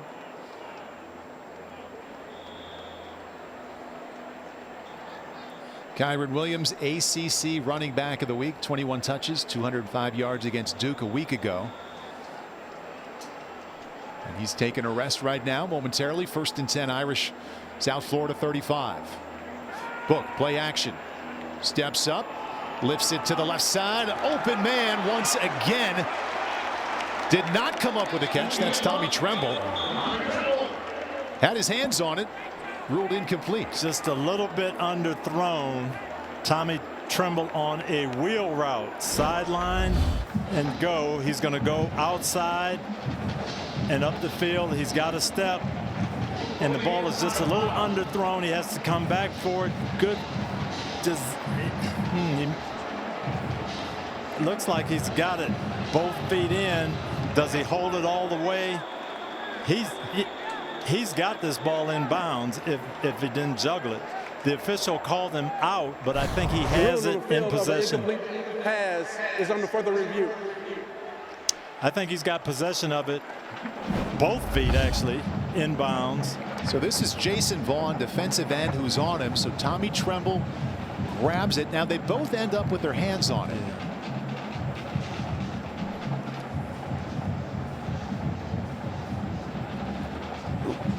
Let's bring in our rules analyst, Terry McCauley. Terry, what do you see here? Thanks, Paul. He gets firm control immediately when it comes in and gets a body part down, which he needs to do, and maintains control all the way to the ground. It doesn't matter that the defender at some point also put his hands on the ball. This ball belongs to the receiver, and it is a catch and should be reversed to Notre Dame catch. And this is one of those rules, Terry, and you can tell me if I'm wrong, but it does come down to maintaining control. And it looks like, even though Vaughn has his hands on it, as you pointed out, he maintains control the entire time. He does, Paul. He's going to the ground. He doesn't have time to perform an act common to the game before he goes to the ground, but he never loses control. That's as firm a grip and control as you're going to see. So this is clearly a catch and will be reversed. That's great strong hands by Tommy Tremble there. Tremble had 5 receptions last week. He's been a receiver, he's been a blocker, he's been a rusher so far today.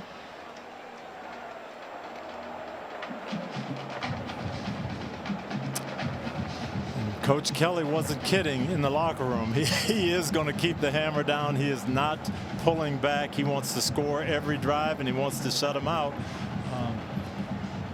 Went for it on 4th down and then taking the ball up the field. But I've been impressed with Tommy Tremble, and they threw around George Kittle. Several guys said that, and you see it. You see the same enthusiasm, the same demeanor blocking, and the versatility catching the football up the field in traffic. This guy is really a good football player. 2 receptions right now. We'll see if he adds a 3rd here when Marcus Woods, the referee, is ready to communicate with us, and he is. After further review, the receiver got a foot in bounds. We have a catch. 1st and goal at the 8-yard line. Well, Tony, you and Terry had that one pegged. Yeah, I thought he might have possibly bobbled it or it came loose when he hit the ground, but no, he maintained it all the way, and I thought that was just well done to reverse it. Yes. So that gives the Notre Dame offense 1st down and goal from the 8-yard line. It gives Tremble 3 catches for 60 yards, makes him the leading receiver in this game, and you can see 24 lining up just behind number 89, the other tight end. We got a 3 tight end package in. Chris Tyree is the tailback. Book steps up and misses. Somewhere between Tyree and Wright is where that ball went. I don't know if we have the ISO on Tommy Tremble again. He's running a route and he ran over a linebacker. He just demolished the USF linebacker on that play. Watch him go in motion here. Now this is a pass play, Paul. Keep in mind this is not a run, but watch Tommy Tremble.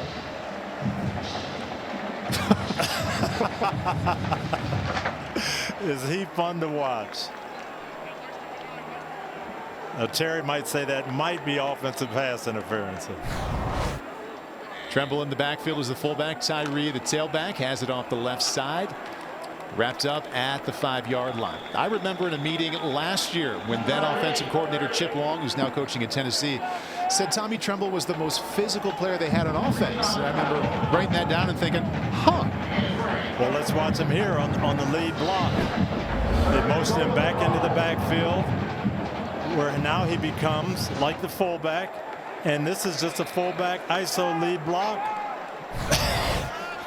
Lower the shoulder pads, play with energy and leverage. Chris Tyree is checked out. You can see 23 there, the tailback to the left of Ian Book.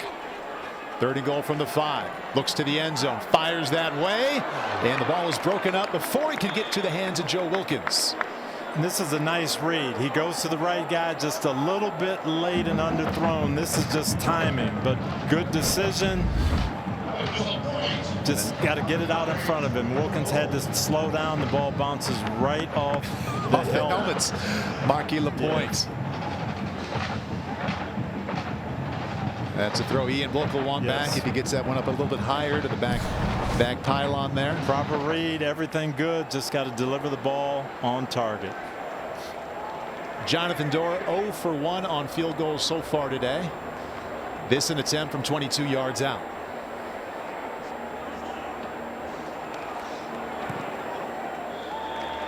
No problem for Jonathan Dorr. 6:34 left in the third quarter. Notre Dame increases its lead to 38-0.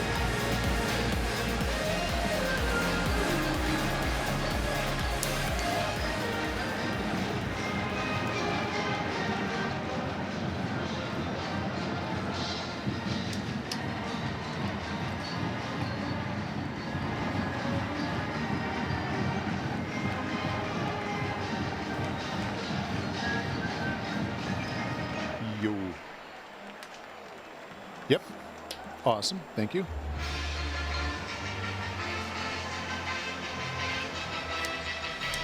I can do it.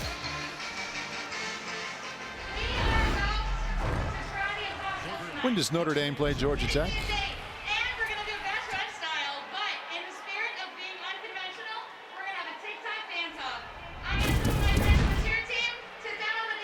Okay. Mike said this was a tough course. What's it called? What's the course called again? Warren Golf Course here in South Bend. All right. I have Kyle and May with me here. Are you guys ready? Okay, thank you. All right. Dance to the music. Matthew Wolf. Matthew Wolf is 5 under. Thank you. Okay. Warren Golf Course. Wow. All right. Let's Oh, wow. Okay. Thank you. All right. Well, my heart is on the line, so I'm gonna have to pick. Kyle, will you accept this rose? He said yes. Hey, DJ. Final round of the 120th U.S. Open from historic Winged Foot Golf Club continues. Tomorrow, 8 o'clock Eastern on Peacock.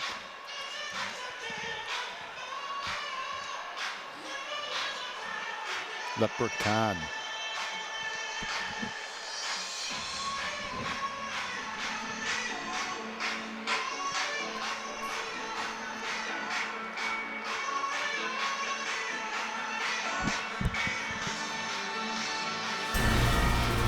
The final round of the 120th U.S. Open from historic Winged Foot Golf Club continues. Tomorrow, 8 o'clock Eastern on Peacock, 10 o'clock Eastern on Golf Channel, and noon Eastern on NBC. Matthew Wolf, the leader right now, at 5 under.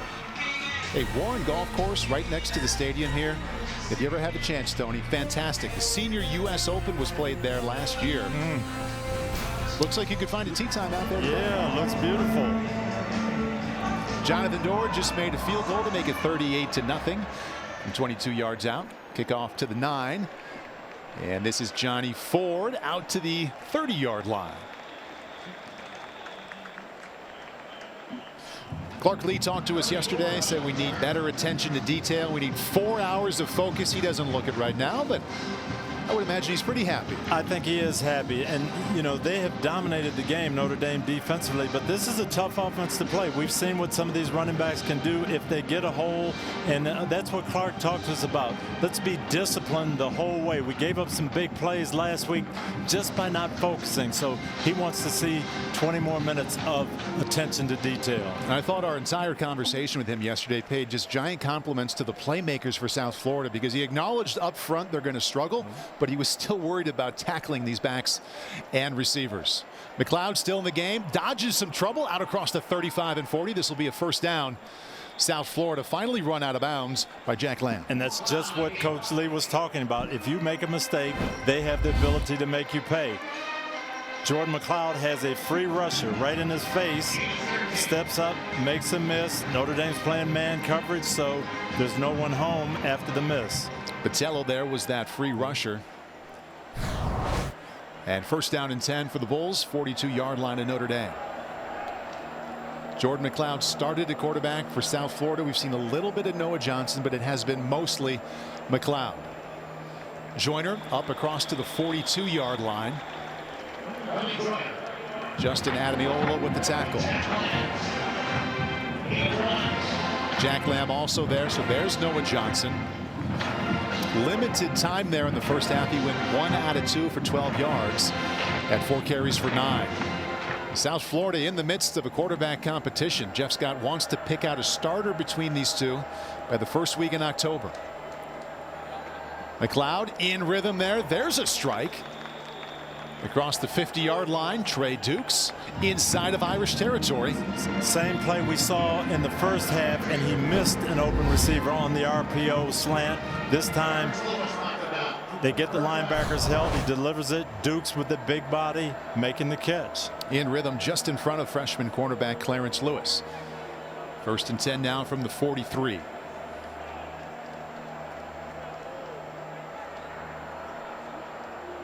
Fake to Kelly Joyner. Steps up into a nice pocket. Launches to the end zone. Ball batted around. Almost picked off by safety DJ Brown. KJ Wallace and Clarence Lewis there as well. And they had what they were looking for. Yes, this is quarters coverage. This is basically man-to-man. And they said they wanted to take a shot to Latrell Williams, that he had speed. Clarence Lewis, he is looking for the ball all the way. And this is what the Notre Dame coaches said about this young man. He doesn't panic. He plays with poise. He plays like a veteran. Well done. 2nd down 10. McLeod in trouble. Just gets rid of it. Good job getting rid of it. And a completion. But he was drilled. Jack Lamb on the blitz. The RPO running back couldn't pick him up. And you'll see him. He's going to hit it right here. Joyner, the back, takes the play fake and doesn't pick him up. Well delivered by McLeod again. Moala with the coverage and the tackle to bring up 3rd down and 6. South Florida also on the last possession drove the ball inside of Notre Dame territory, but the drive stalled. McLeod goes down, wrapped up in the pocket, and he's dropped.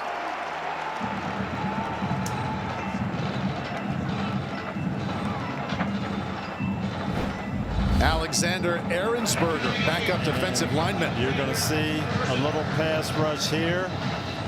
And in these obvious pass situations, Notre Dame has an advantage rushing the passer.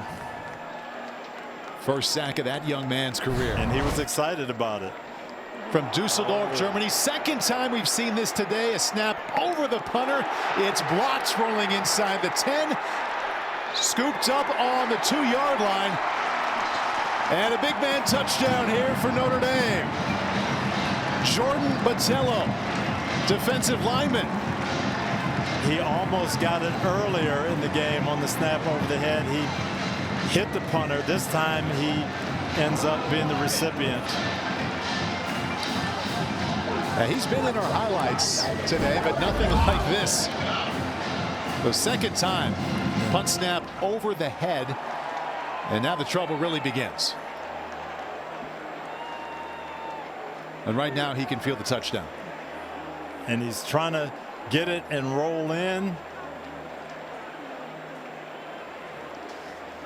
And a little spin for emphasis. I wonder if he's practiced that one. Picks up a heavily spinning ball. Well, maybe he wasn't in. He might be down. He might be down. See if the whistles blow. Officiating is going to give it to him, but it looked like his knee hit before he got in the end zone. Jonathan Dorr up and in.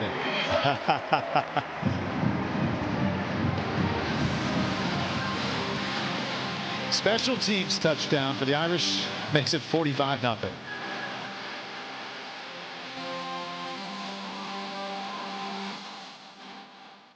Yes, he has.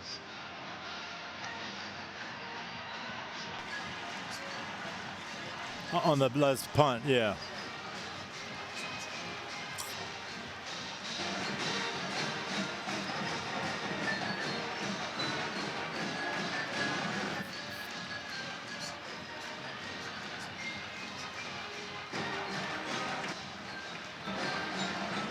Okay. Yes, sir. What do you think, Terry? Okay, Georgia Tech, Greg McCrae. Okay. Yeah, Tony, you're right. He's short, and it's. I know 45 to nothing. He's going to score anyway, but yeah, it's the integrity of the system. Right. He really does need to stop. 21-7. So UCF up 21-7. Notre Dame plays Georgia Tech in October and November.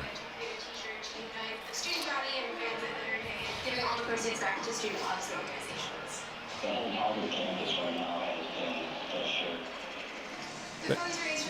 Thank you, thank you, thank you. As well as students with extreme medical needs. Okay. Awesome. When people wear the shirt, they're joining the Notre Dame community, participating in a unique college football tradition, as well as giving back to Jordan school clubs. Botello.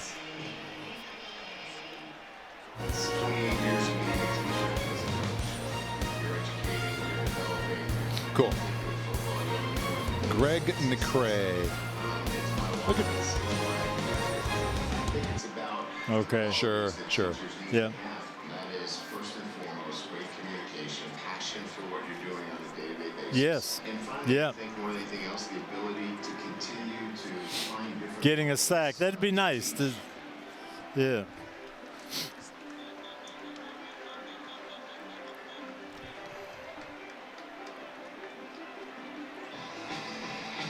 That's tomorrow night.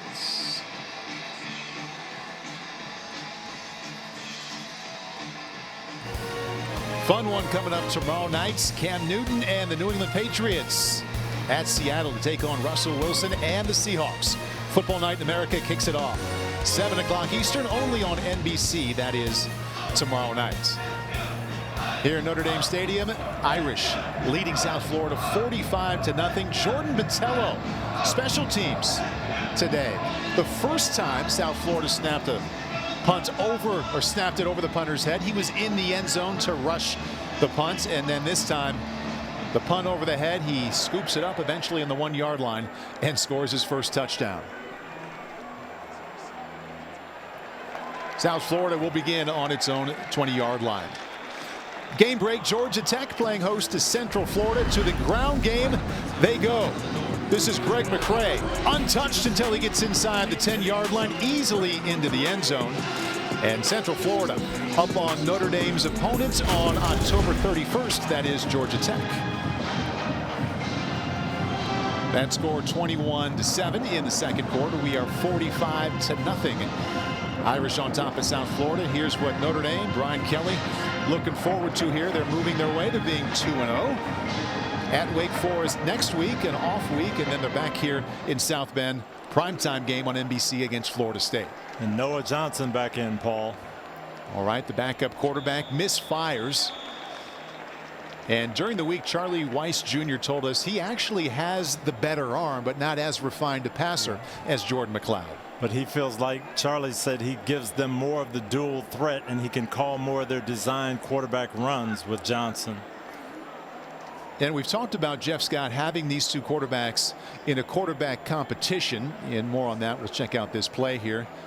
And there's the running ability. Johnson out near the 25-yard line. But he's talked about, hey, by the fourth game, I want to make a decision. And there's a reason for that. When he was at Clemson, Deshaun Watson won the job when he was young in the fourth game of the season. Yes. Trevor Lawrence a couple years ago beat out Kelly Bryant in that fourth game of the season. So that's why he's picked out 4, and he's aiming for that for the conference opener at Cincinnati.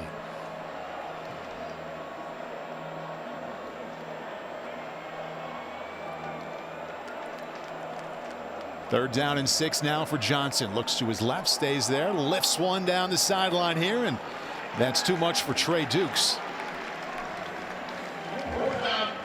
Coverage from Isaiah Rutherford, cornerback, sophomore cornerback out of Sacramento for Notre Dame.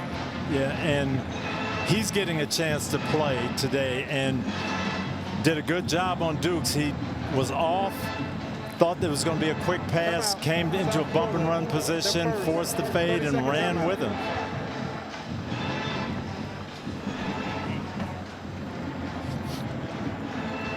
Timeout on the field with Notre Dame leading 45-0. That's Kyle Hamilton, sleeveless, the star safety, the sophomore for the Notre Dame defense, ankle sprain, and he is out today.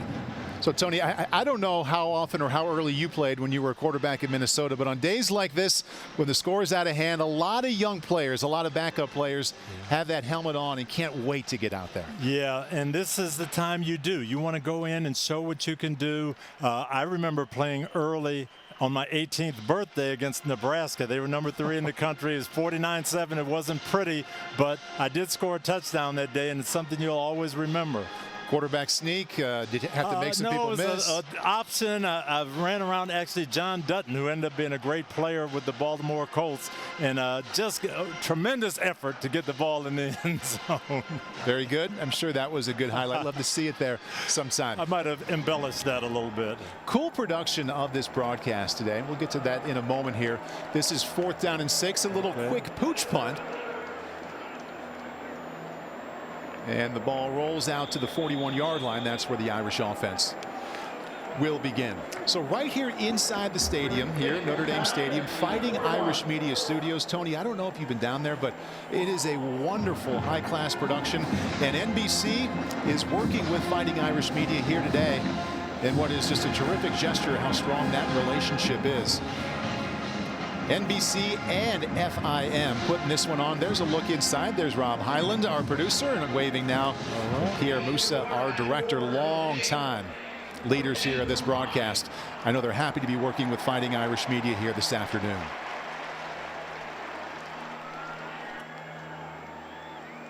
First and 10. We do have a quarterback change here for Notre Dame. And number 10 is Drew Pine. Now, Drew is normally the 3rd-string quarterback, but the backup, Brendan Clark, was listed on the unavailable list that came out this morning. So Drew Pine, true freshman out of New Canaan, Connecticut, playing for the very first time today. And you know he has to be pumped up. This is a great opportunity for him to go in and lead the team, and probably wasn't expecting this. The day has turned out differently than he thought when he went to bed last night. First pass is complete. So Drew Pine, a little bit under 6 feet, out of New Canaan, Connecticut, and he committed to Notre Dame early in his high school career. Full disclosure, he's from the town right next to me in Connecticut, so I've heard about him, known of him from a powerhouse high school that ran the ball a lot. So a lot of these quarterbacks you see that have giant numbers out of high school, Drew didn't have those attached to his name because they won on the ground quite a bit, but was terrific on the summer camp circuit and got that early offer from Notre Dame and committed right away. If that first pass was any indication, he was right on the money with a good decision. Back to the air, steps up, keeps it himself, and gets out to the 49-yard line.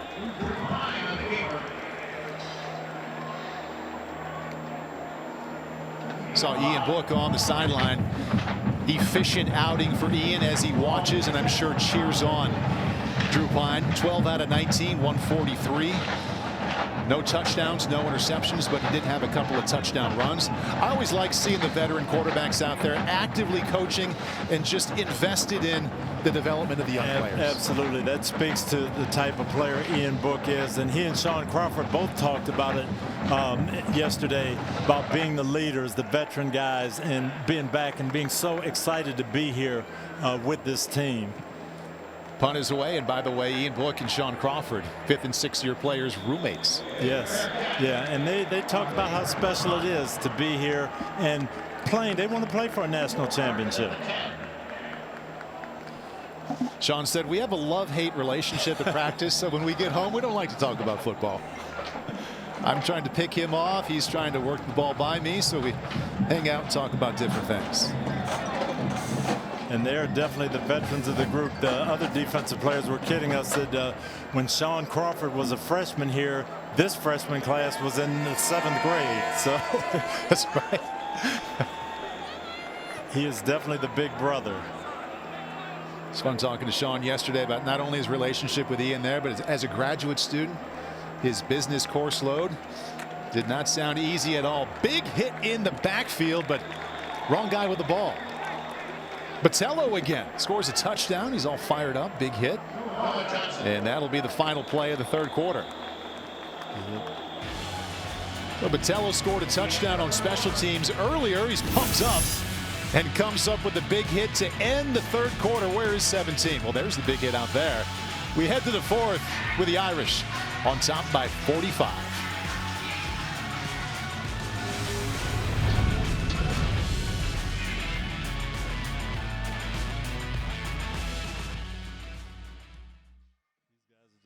Around to the ball.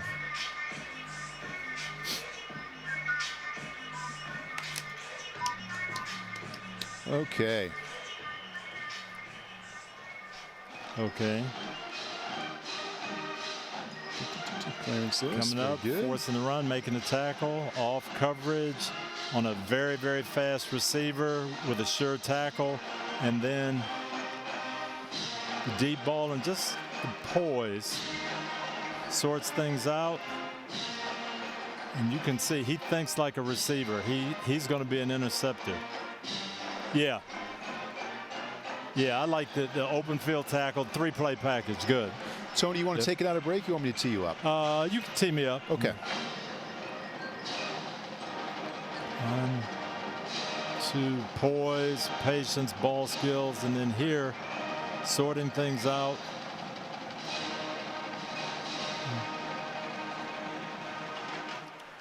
Yeah. To see Ian's day. Said we wanted to see his feet settled. We wanted to see him make good decisions. And here he sat in there, took his time, came down to his maybe third or fourth guy. Quick play action, set the feet. There. Please obey the laws. Take your time. Stay alert. Great. Okay. Yep. Remember, if you're Right. driving is Yep. well Yep. polished, Okay. you're going to Yep. have a great finish.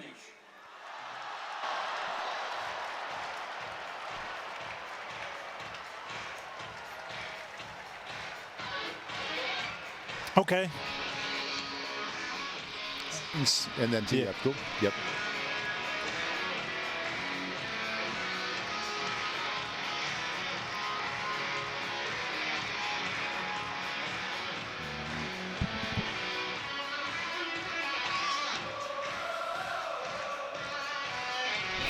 Starting cornerback Tariq Bracy unavailable today. Opportunity Clarence Lewis. Yeah, and the coaches were excited to see this young man play, and here you can see some of his skills. Open field tackle, the coverage part, they talked about him just being poised and never panicking, and the ball skills. Here he's got his eye on the ball all the way, getting his hands on footballs, making plays. See some length out there, 6'1", 180, young corner. South Florida, there's a successful passing play. They haven't had a whole lot of that yet. Out across the 25, first down.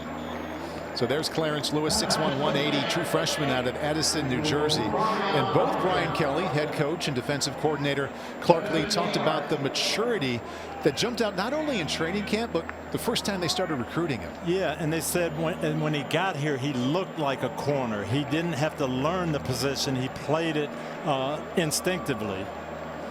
Not easy to show up on campus at a program like Notre Dame and act like you belong. There's some young players doing that here right now.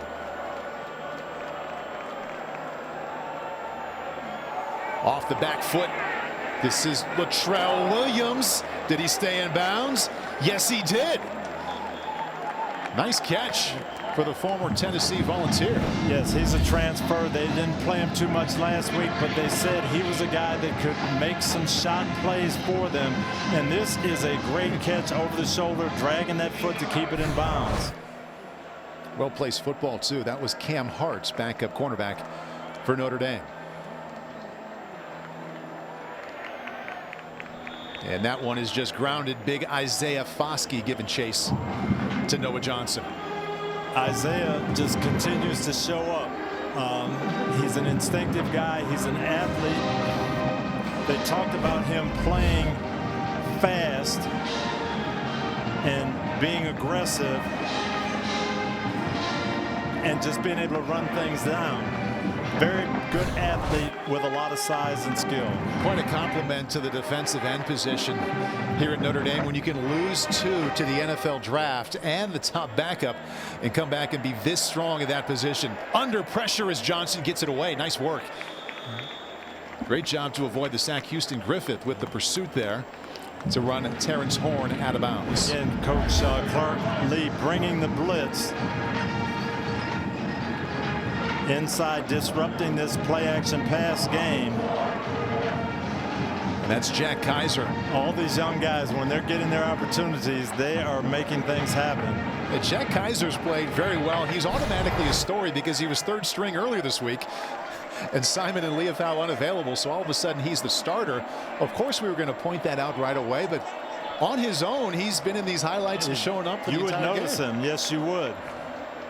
3rd down and 14 now. Johnny Ford around the left. He's got a first down and then some out across the 25 and eventually run out of bounds at the 20-yard line. Good pursuit there by backup safety, the former Ohio State Buckeye, Isaiah Pryor. And this is a jet sweep. Johnny Ford, running back, who he's asking for a horse collar tackle, but he's coming on the jet sweep and just with the speed.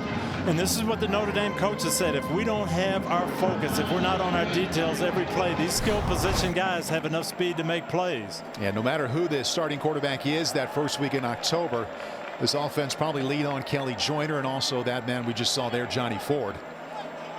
They were both awarded the players of the game last week for the 27-6 win over the Citadel. Johnson now to his right, looking, fires near the end zone, and the ball broken up there. Cam Hart steps in to get a hand on it. Aerial coverage is brought to you by Geico. But what an afternoon here on the Notre Dame campus. Mid-60s, sunshine, not even really any wind, Tony. It's about as good as it gets for college football, at least weather-wise. No, this has been a beautiful day, and the fans, we've got about 10, 11,000 fans really taking advantage of it. 20% capacity allowed this season. Had a little over 10,000 last week. Looks to be about the same now. Fade pass to the end zone, and saw a lot of grabbing down there. I don't see any flags. You're the former DB up here. What'd you see? I've been thinking offensive pass interference all the way here. Latrell Williams push off. Well, no, both guys. I guess good no call, Terry. Both guys grabbing a little bit. You could either call both or neither. Or let it go. But neither is best in this situation. There you go, Terry. Latrell Williams for South Florida and Isaiah Rutherford, the corner for Notre Dame. 3rd down and 10 now for Noah Johnson. In South Florida timeout. Notre Dame was going to bring the heat again and play straight man coverage. Timeout. South Florida, they're second. Brian Kelly will ponder what's coming next. He wants to shut him out. We know that. Still has it right now.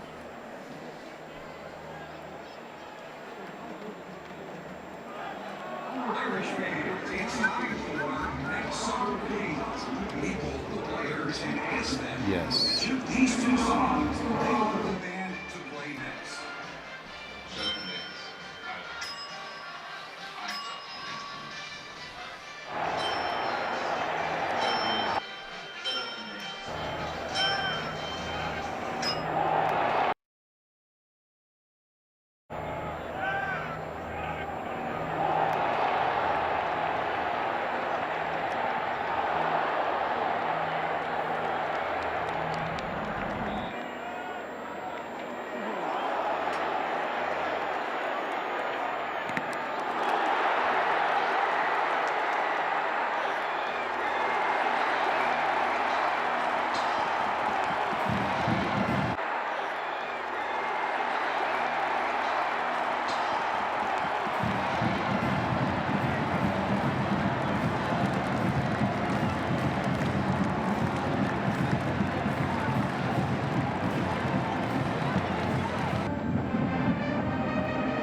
Aerial coverage is brought to you by Geico.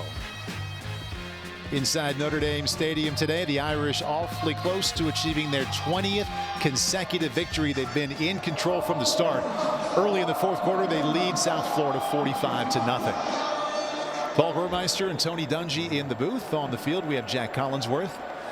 Third down and 10 now for the Bulls. Coming, and it's a straight man coverage on the outside. Off the back foot, flung into the end zone.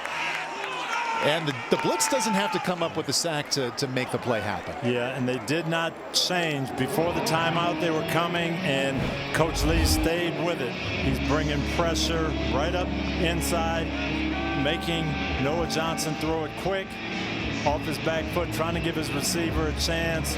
What do you think about the PI there, Terry? Looked like defensive pass interference. Clearly pass interference, Coach. He is significantly hindering. Obvious intent to impede. That should have been a defensive pass interference on that one. That was just a tackle. And this looks like the same defense. See if Notre Dame comes again. Yep. They're showing it. Yep, same blitz. Same one. Noah Johnson in trouble out to his left. Jump pass, back of the end zone, knocked away at the last minute. Well played, Cam Hart.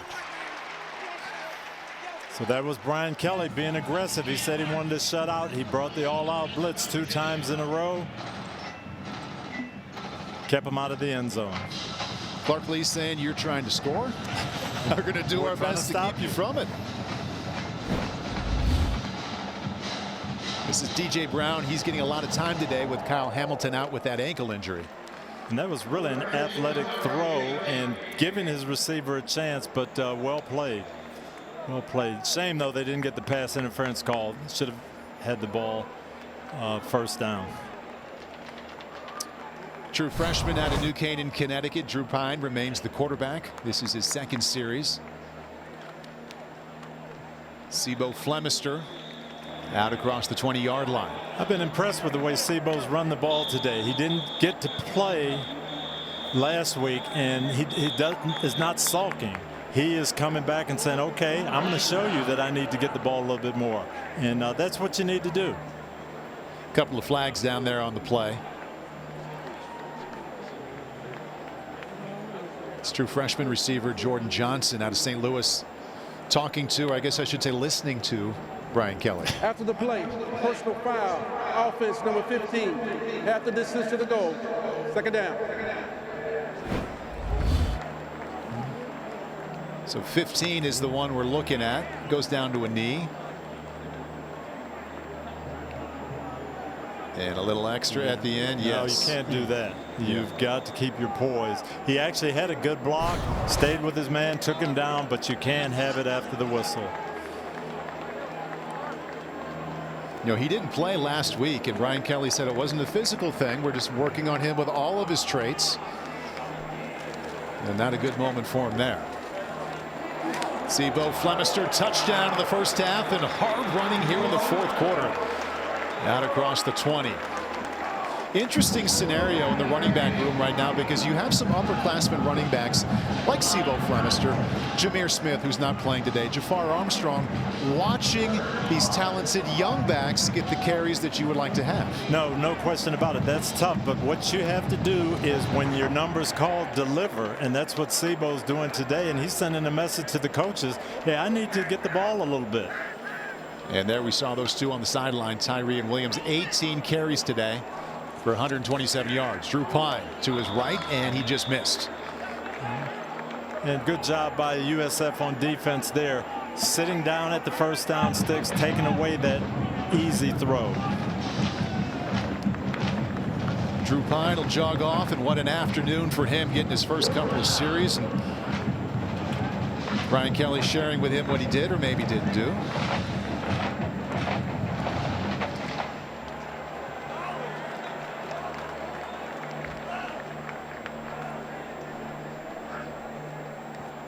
Jay Bramlett from his own 12-yard line, high, and a fair catch called for. The ball bounces, and South Florida will begin on its own 43-yard line.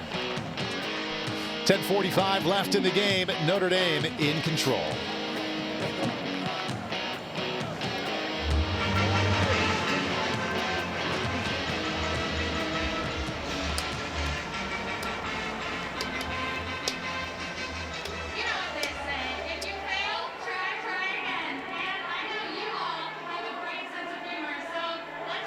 Okay.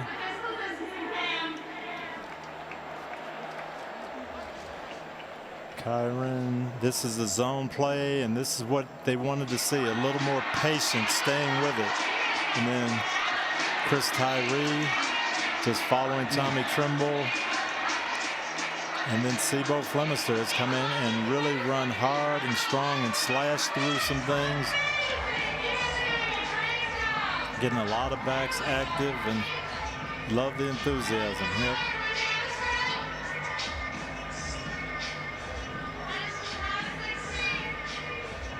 Yes. Yeah, that'd be great. And it's Peggy, and she's 92 is what I have. Yeah. Cool.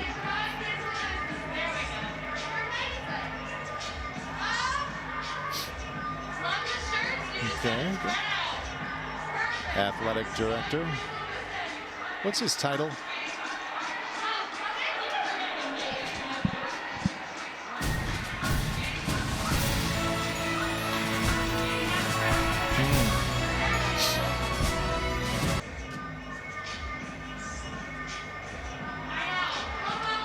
Yes. Yeah.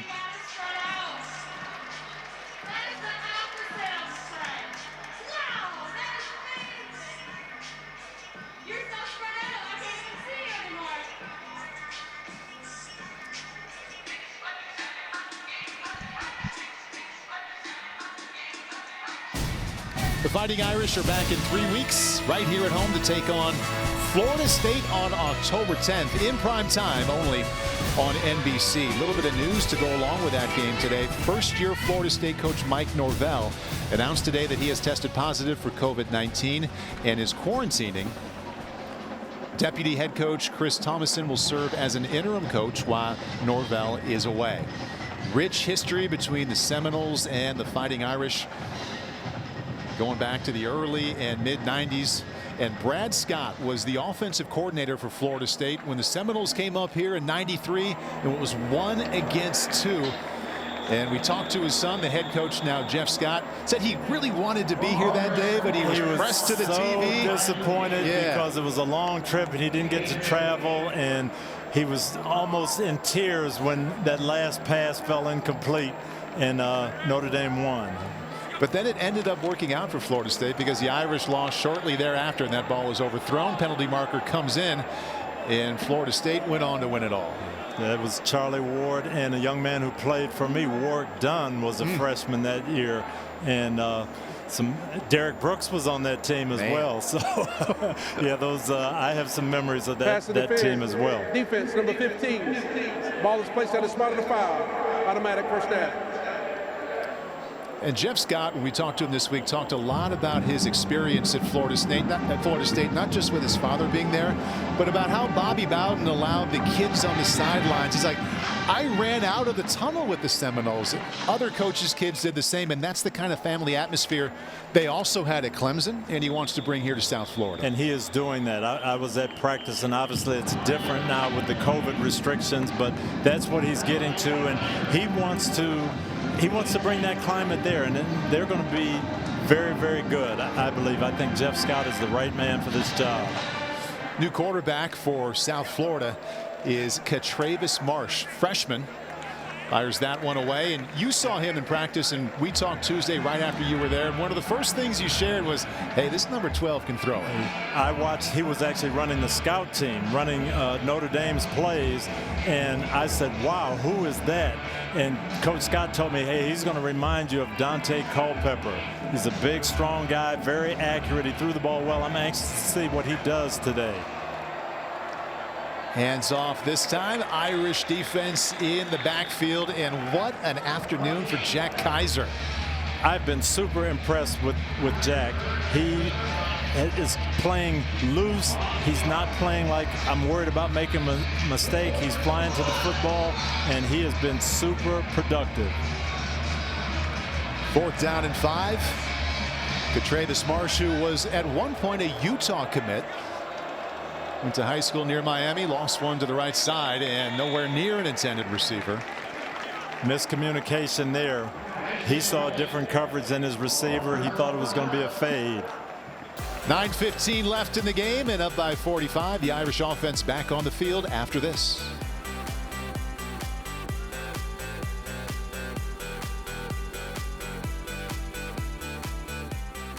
For this week's edition of Irish in the NFL.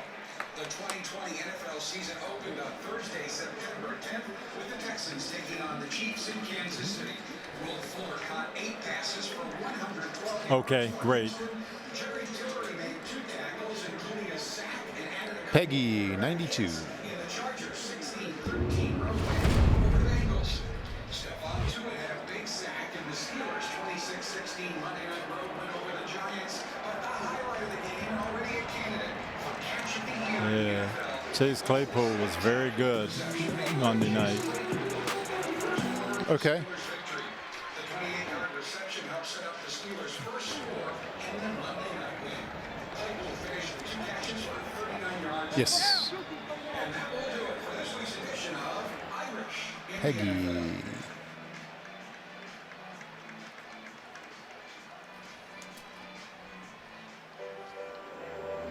Yeah, that's what I was going to say right away. Yeah. Yeah.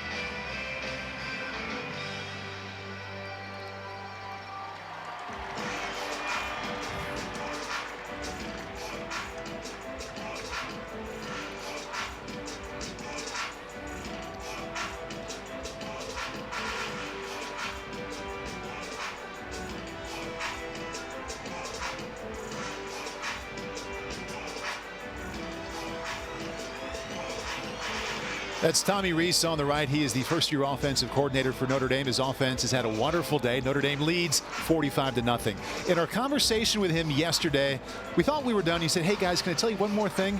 I want to tell you this. My grandmother, Peggy, right there, who's 92, we surprised her late this week with letting her know we were going to provide a trip here to Notre Dame Stadium for her. She hasn't been back to the stadium since I played, and he was so excited. It was really the biggest smile he had in our entire conversation talking about Peggy taking this game in. It was great to hear that from him. It's great for her to be here, and I don't know how superstitious Tommy is, but he might want to have Grandma here next week.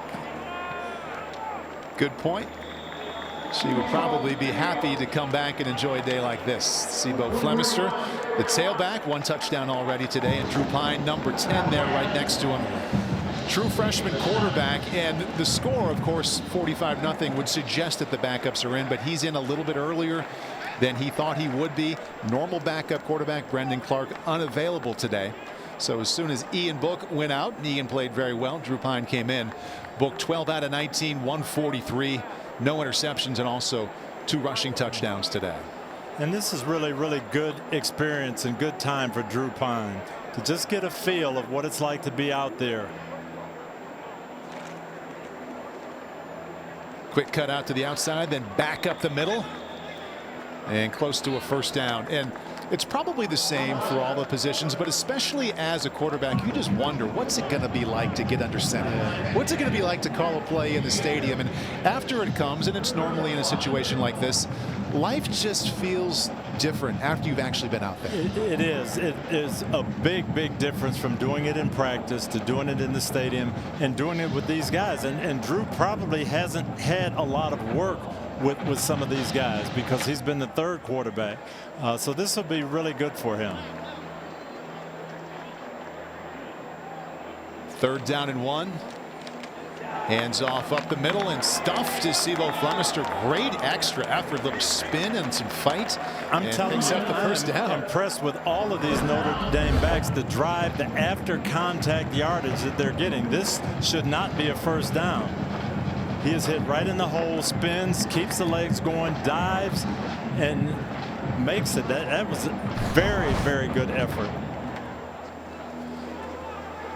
Look at this, total offensive yards. And Tommy Rees and Ian Book, They told us they're close, but hey, Ian just passed him in total yards for third place all time. Do you think there'll be a comment about that in the meeting?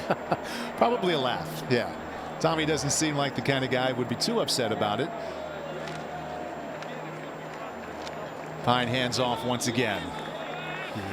Ian Book today, I said his numbers, Tony, 12 out of 19. What did he look like? Well, I thought he did the things that they wanted to see. They wanted to see him sit in the pocket, go through his progressions. He did it here, nothing there, moves out, comes down to his outlet receiver. Once again, scan the field, take it. First option, second option, not there. Come to the third option, and he stayed in the pocket and did that. Now, of course, it's easy to stay in the pocket when you're getting that type of protection. But he did the things that Coach Kelly wanted to see. He had relaxed feet, and I thought he just saw the field very well today. And that was the first comment out of Brian Kelly's mouth when we talked to him yesterday. I asked him, okay, you won last week. What's the one thing you really want to see better? And Flemister, well inside of South Florida territory. Sprint around the right side inside the 25-yard line. And the Notre Dame running backs, 1 through 4. Jameer Smith not playing today, so Flemister the fourth, and he has had a nice second half. He also had a touchdown in the first. And this again is that outside zone. Stay with it, be patient, good blocking at the point of attack.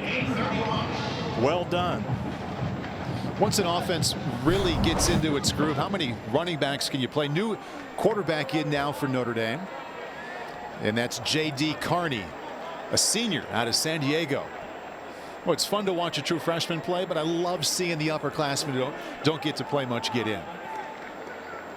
See if he gets a carry. This is another one for Flemister across the 20 and 15, head down. Strong finish down near the 10-yard line. And wouldn't this be great for JD if he's looks like just one play.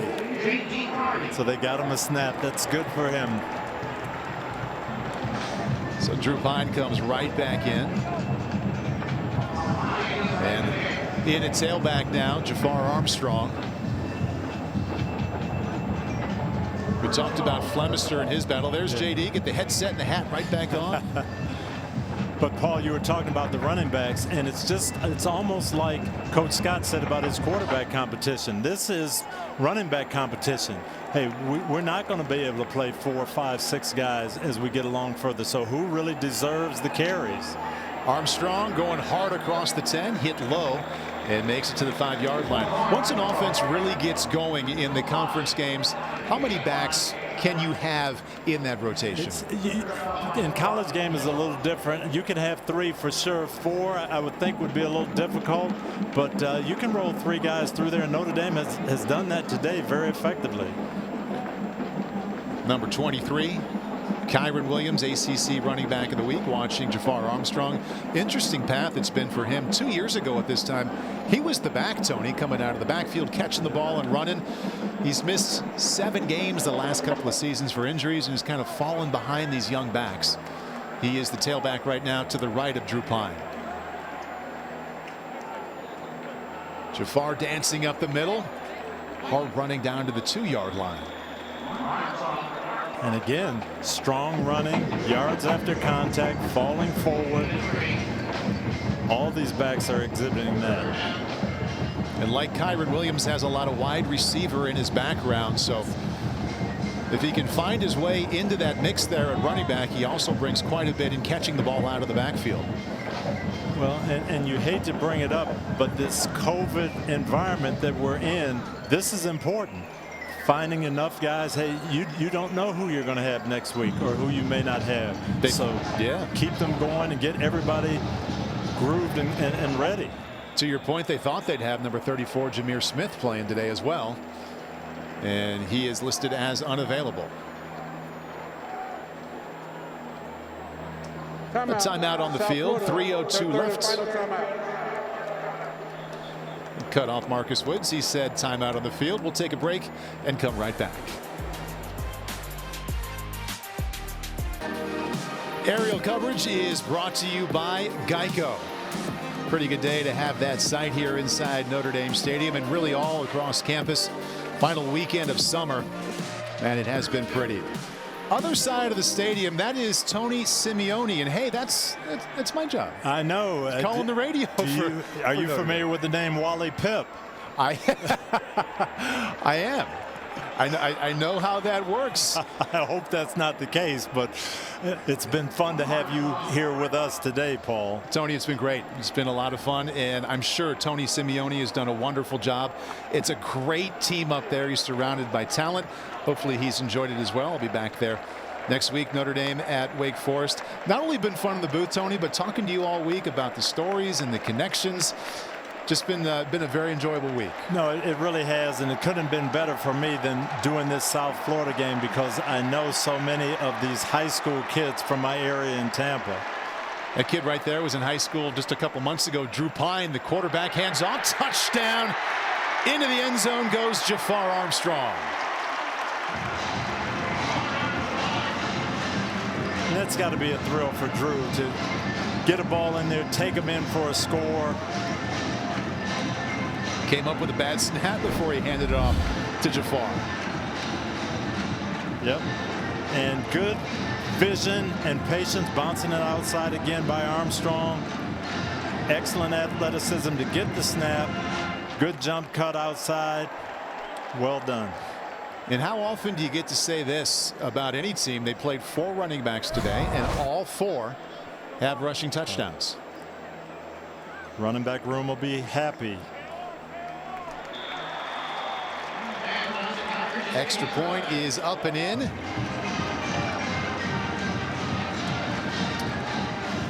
A lot of contributors, Tony. Yes, a lot of guys getting their chance to play and making an impression.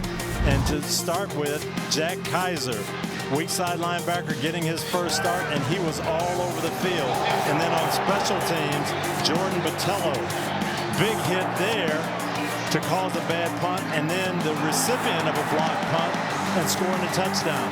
These are 2 guys who made an impression, but Notre Dame coaching staff has to be happy because a lot of the young people that got in actually showed good, not only poise, patience, and hustle and effort, but they were productive.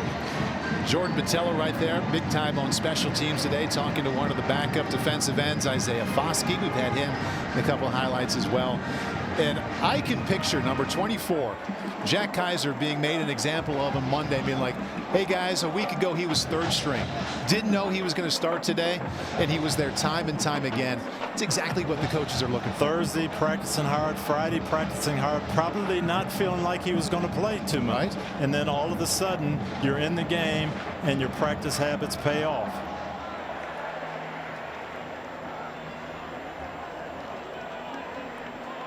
Brian Battie, the 3rd string running back, scooped that one up. Nice run out across the 30-yard line to the 31. Yeah, he's a young freshman from Sarasota. Your buddy Sean King actually recruited him. Oh, really? And really, they think very highly of this young man. They think he's going to be a great back down the road. Former Buccaneer quarterback. Yes, my buddy too. Yes. You guys won a lot of games together. Yes, I remember that. And Sean was coaching at USF last year and told me over the week that he really likes Battie and thinks he's going to help them. Used to call some games for us here at the NBC family. I remember doing the Mountain West package with Sean 2011, 2012. Been a while. New quarterback in for South Florida, and that's Jordan Smith.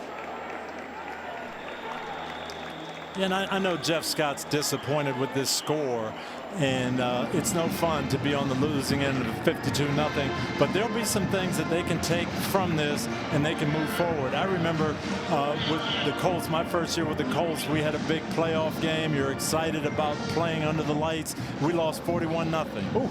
And it's no fun, but you build from it. And, you know, the next 6 years we were in the playoffs and winning Super Bowls because we grew from that experience. And that's what South Florida's got to do. Here's what Jeff Scott is pointing toward. The conference schedule coming up. It begins against Cincinnati in early October. And he talks after he talked about location and the recruiting, and that's why he really wanted to go from Clemson to South Florida. He said, This is a pretty new program. Started in '97. There's a lot of firsts out there for this program. Conference title is one of them, and he really has his eyes set on that. I don't know about this year, but somewhere in the near future. And I think South Florida is a great potential program, and I think Jeff Scott is really the right guy for it. And he'll fight through this. He's got a lot of enthusiasm. I watched them practice. They knew it was going to be a tough game today, but the players believe in them, and you know, they've got the right staff, and I think Jeff's the right guy. What's the feeling in Tampa about having someone from that Clemson success down there running that program? It's got everybody excited, and even the players. You talk to the players about Charlie Weiss, and they just rave about him, how smart he is and how energetic they are. And so these players will not get discouraged by this. I know they wanted to play better and have a closer game, but they're going to be fine. And you watch, they'll win some games. They'll give people problems down the stretch. And I'll tell you what, they have some skill position players. Some of these backs and receivers can make things happen. You could see the real concern of Clark Lee when we talked to him yesterday, defensive coordinator, about bottling up and making tackles against these playmakers, as the clock now shows nothing but zeros, including the 0 for South Florida. Brian Kelly's defense pitches a shutout. They come up with 52 points as well. They did what Coach Kelly wanted to do. He wanted to see them start fast. He wanted to see them be disciplined and not give up big plays. And he wanted to see them finish. They got all three things done today. 20 consecutive wins at home now for Notre Dame. That dates back to early in the 2017 season. Jeff Scott getting his team together now on the sideline before they go in to the locker room. Jack Collinsworth on the field with Brian Kelly. Well, Coach, you told us that you wanted to start fast today. How were you able to do it and carry it through?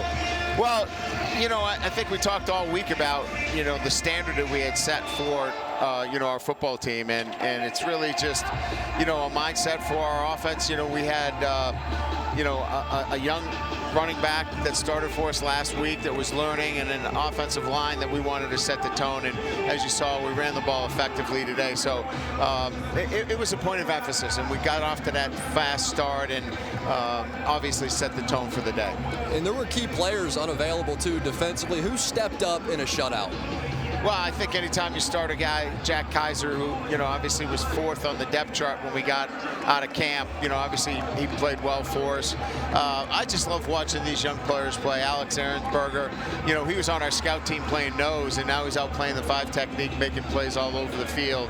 I just thought a lot of individual performances, guys stepping up. Houston Griffin getting a lot of playing time today. Nice to see him out there making plays. Sibo Fleminster, I thought, ran very, very hard today and picked up some really good yards for us. So I just think all in all, everybody contributed in some fashion, and really a good team win for us. And in a unique year, how valuable are those 4th quarter reps out there, and who impressed you? No doubt. I look at some of the younger defensive linemen, and then we got a lot of freshman corners that got some experience today. So those are valuable, because you never know in this unusual year when somebody might be called upon to step up and play. You know, obviously now we get back into the ACC the rest of the way out, and it's going to be very difficult and demanding schedule. So getting a little experience here today is going to help them moving forward. Coach, thank you for your time. Congratulations. Thanks, Jack. Appreciate it. Paul. Thank you very much. And as Brian Kelly was talking about Sibo Fleminster, 100-yard day, 13 carries for $127. And you know what? I am really impressed with him, because after not getting carries last week, it would have been easy to say, oh, well, you know, whatever. He went out there and ran hard and just showed these coaches, hey, I can do it for you.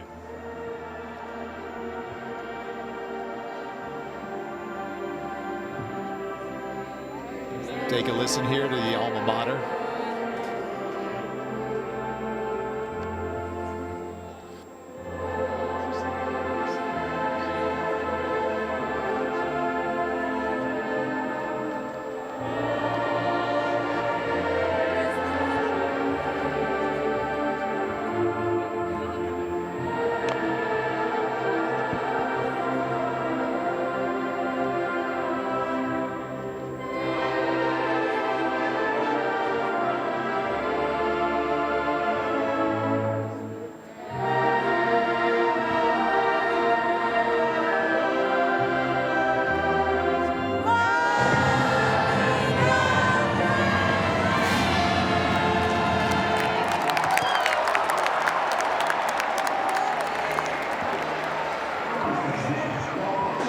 Notre Dame will have one more game before they come back here and play on October 10th in prime time on NBC against Florida State. They play at Wake Forest next weekend, and they have an off week after that. The Irish head to the locker room, 20 consecutive wins at home, and a convincing 52-0 win over South Florida behind them.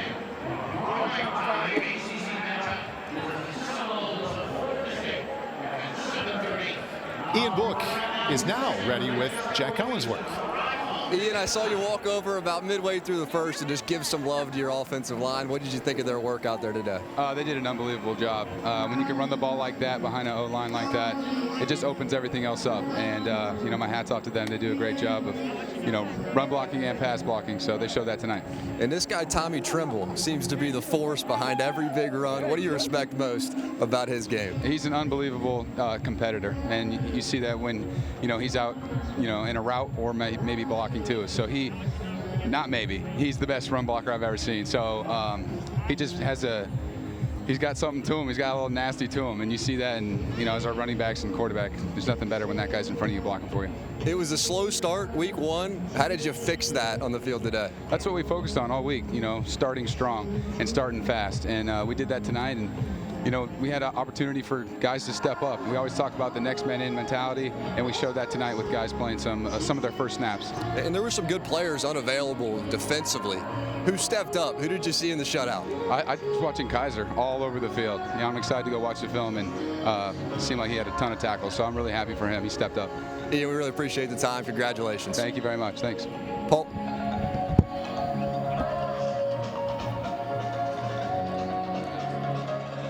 Irish players making their way to the locker room there, victorious.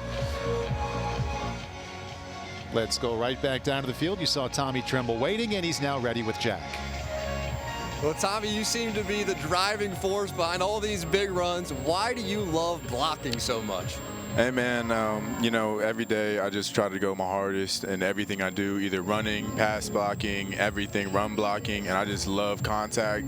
I mean, I love it. I love to hit, and so every time we call a run, I'm pumped up, excited, everything throughout the play, and I just love it, man.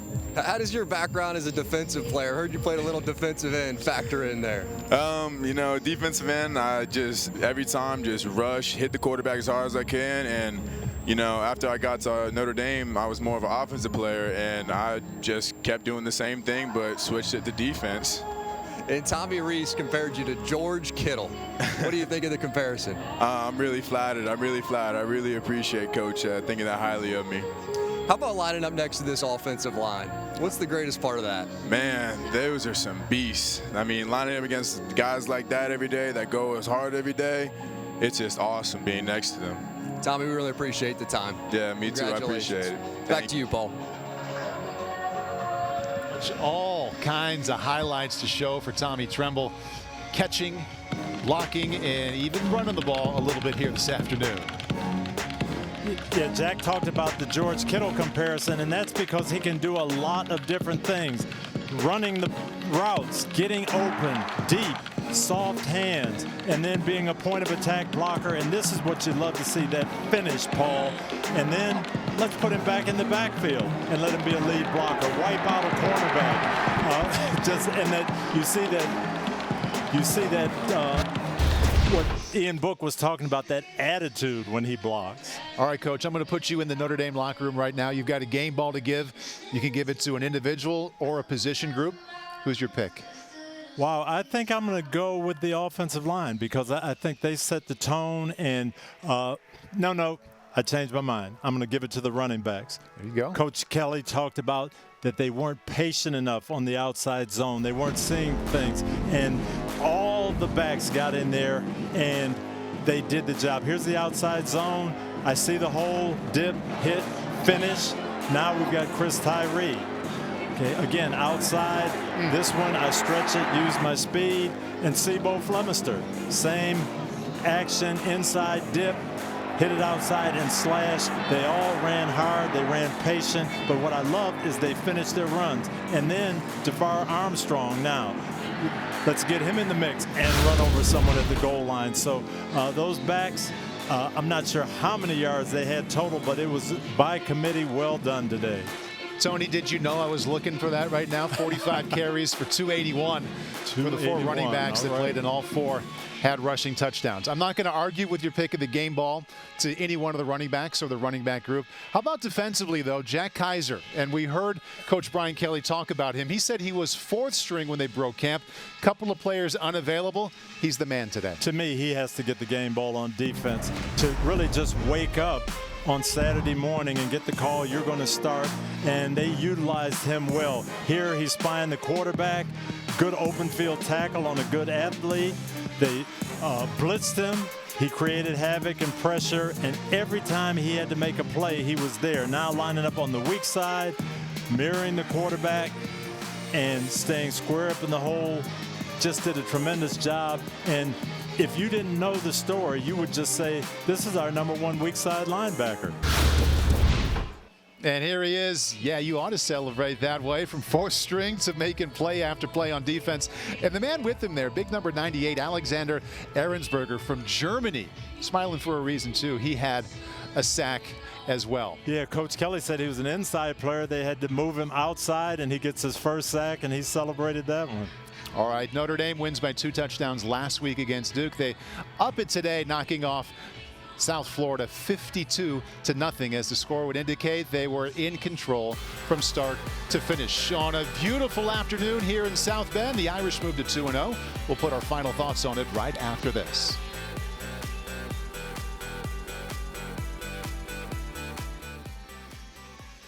Good job, Tony. That's good. Okay. Cool.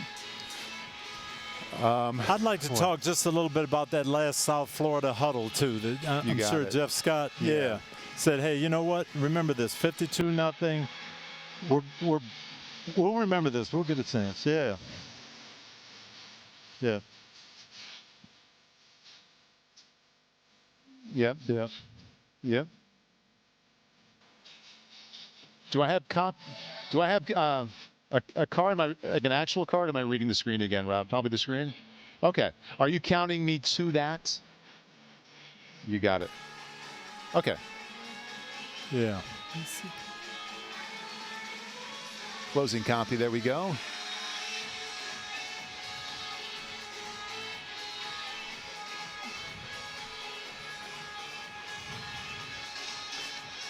Never in doubt today for Notre Dame. They beat South Florida 52-0, and just after time ran out on the field, Jeff Scott, first-year head coach, got all of his players together, and they stayed together for a little while. Yeah, and you asked me if I thought Jeff Scott was the right man for this job, and I believe he is, and this is a demonstration of why. He got everybody together and said, you know what, guys, we didn't play as well as we wanted to. This score wasn't pretty, but look up at that scoreboard. Remember this. We're going to move forward from here. We're going to go together, and we're going to be better. And these players believe in him, and I think that's going to speak very well to South Florida's future. Let's put both of the first 2 games together, the victory over Duke last weekend and this one by 52 points over South Florida. So combining them both, what kind of grade are you giving to the Irish 2 games in? I like where they are, and I think they're improving, and that's the thing that you want to see. Some things that we didn't see in the first game. As Coach talked about, starting fast. They got that done. He wanted his quarterback to be a little more relaxed in the pocket and stay with it. They got that done. Wanted the running backs to be more patient, reading the outside zone and building that as a base play. They got that done. And then you saw some young guys on defense come on and play in big roles. So I think they're moving in the right direction, and I'm going to give them a solid A- right now. There you go, with room to improve. Room to improve, but I like the improvement. You know, it would be interesting to be inside that meeting room on Monday, because I know how you coaches think. You always want to find something to say, hey, we've got to be better right here. I wonder what that area is after a day like today. Oh, I'm sure Coach will pick some spots where he won't let them get too satisfied, but I think deep down inside, Coach Kelly has to be feeling good about the way they came out today. His Irish team, they've won 20 consecutive at home, and they're 2-0 this season. Coming up next, Saturday movies on USA. Don't forget tonight on the ice, Game 1 of the Stanley Cup Final. Dallas Stars, Tampa Bay Lightning, 7:30 Eastern on NBC.